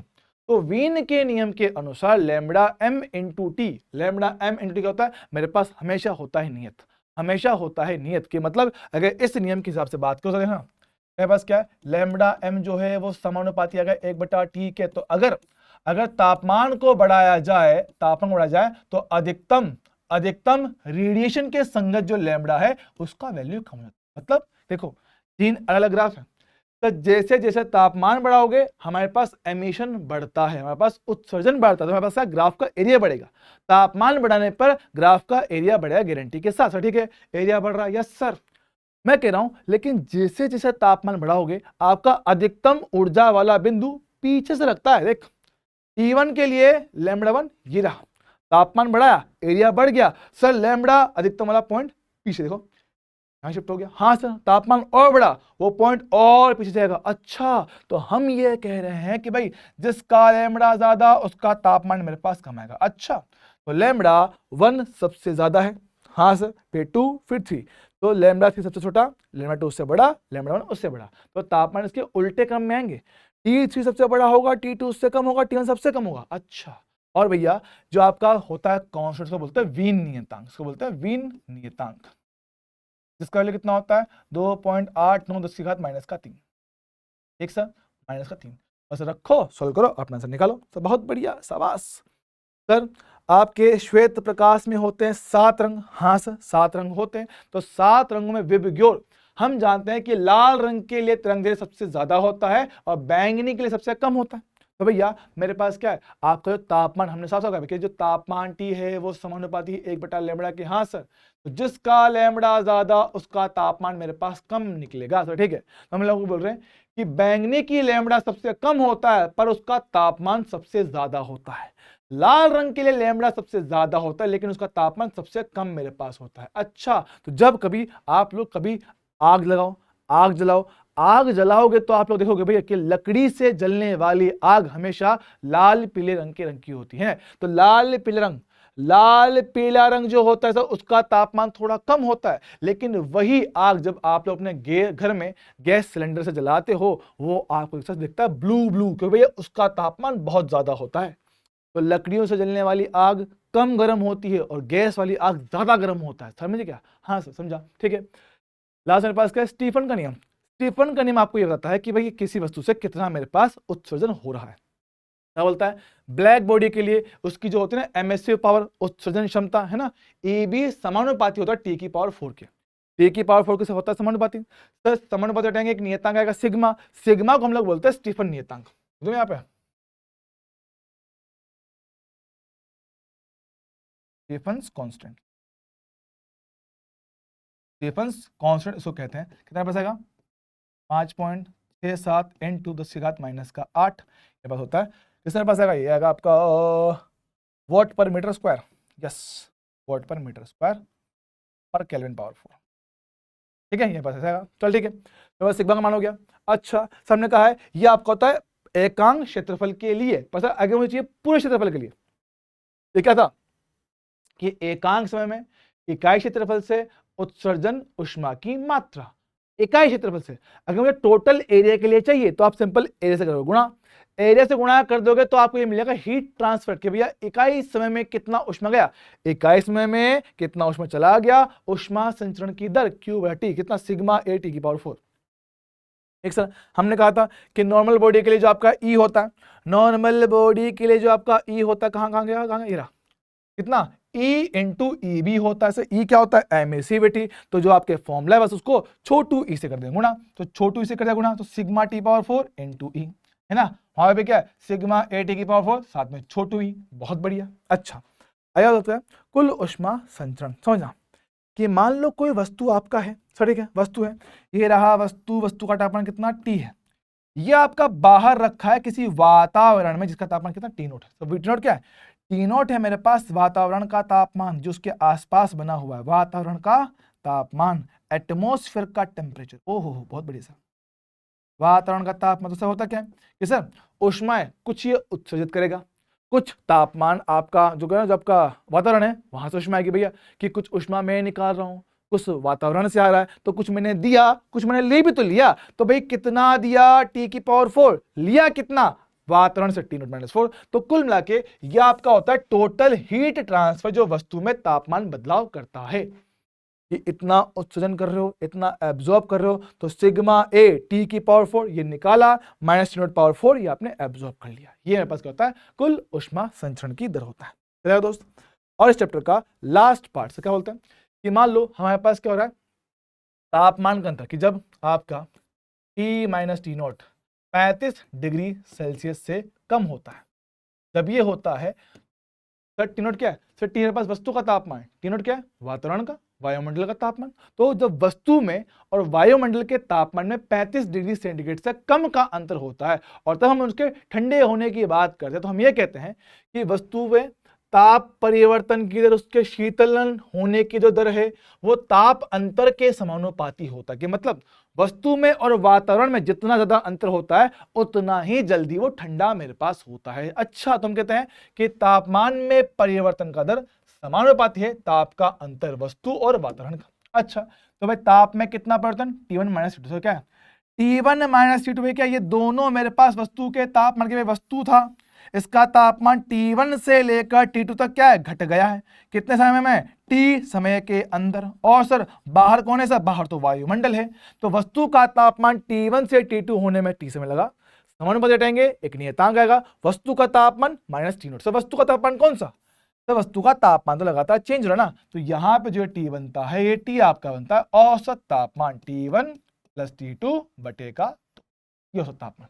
यहाँ पे रखेंगे, क्वेश्चंस पे करेंगे सर जी हाँ, और यहाँ पे आपका होता है फाइनली चैप्टर समाप्त। तो आई होप यहाँ पे आपको सारी बातें एकदम क्लियर रहा होगा, पॉइंट टू पॉइंट हर एक पॉइंट अपन ने क्लियर किया है, क्वेश्चन को कैसे करना है, कहाँ कैसे क्वेश्चन बन सकता है, क्या क्या चीज़ आपसे वो पूछ सकता है, अपन ने सारी बातें इसमें क्लियर कर दिया है। तो आई होप यहाँ पे सारी बातें आपको एकदम एकदम एकदम क्लियर रहा होगा। तो मिलेंगे अगली बार, तब तक के लिए ओके टाटा बाय।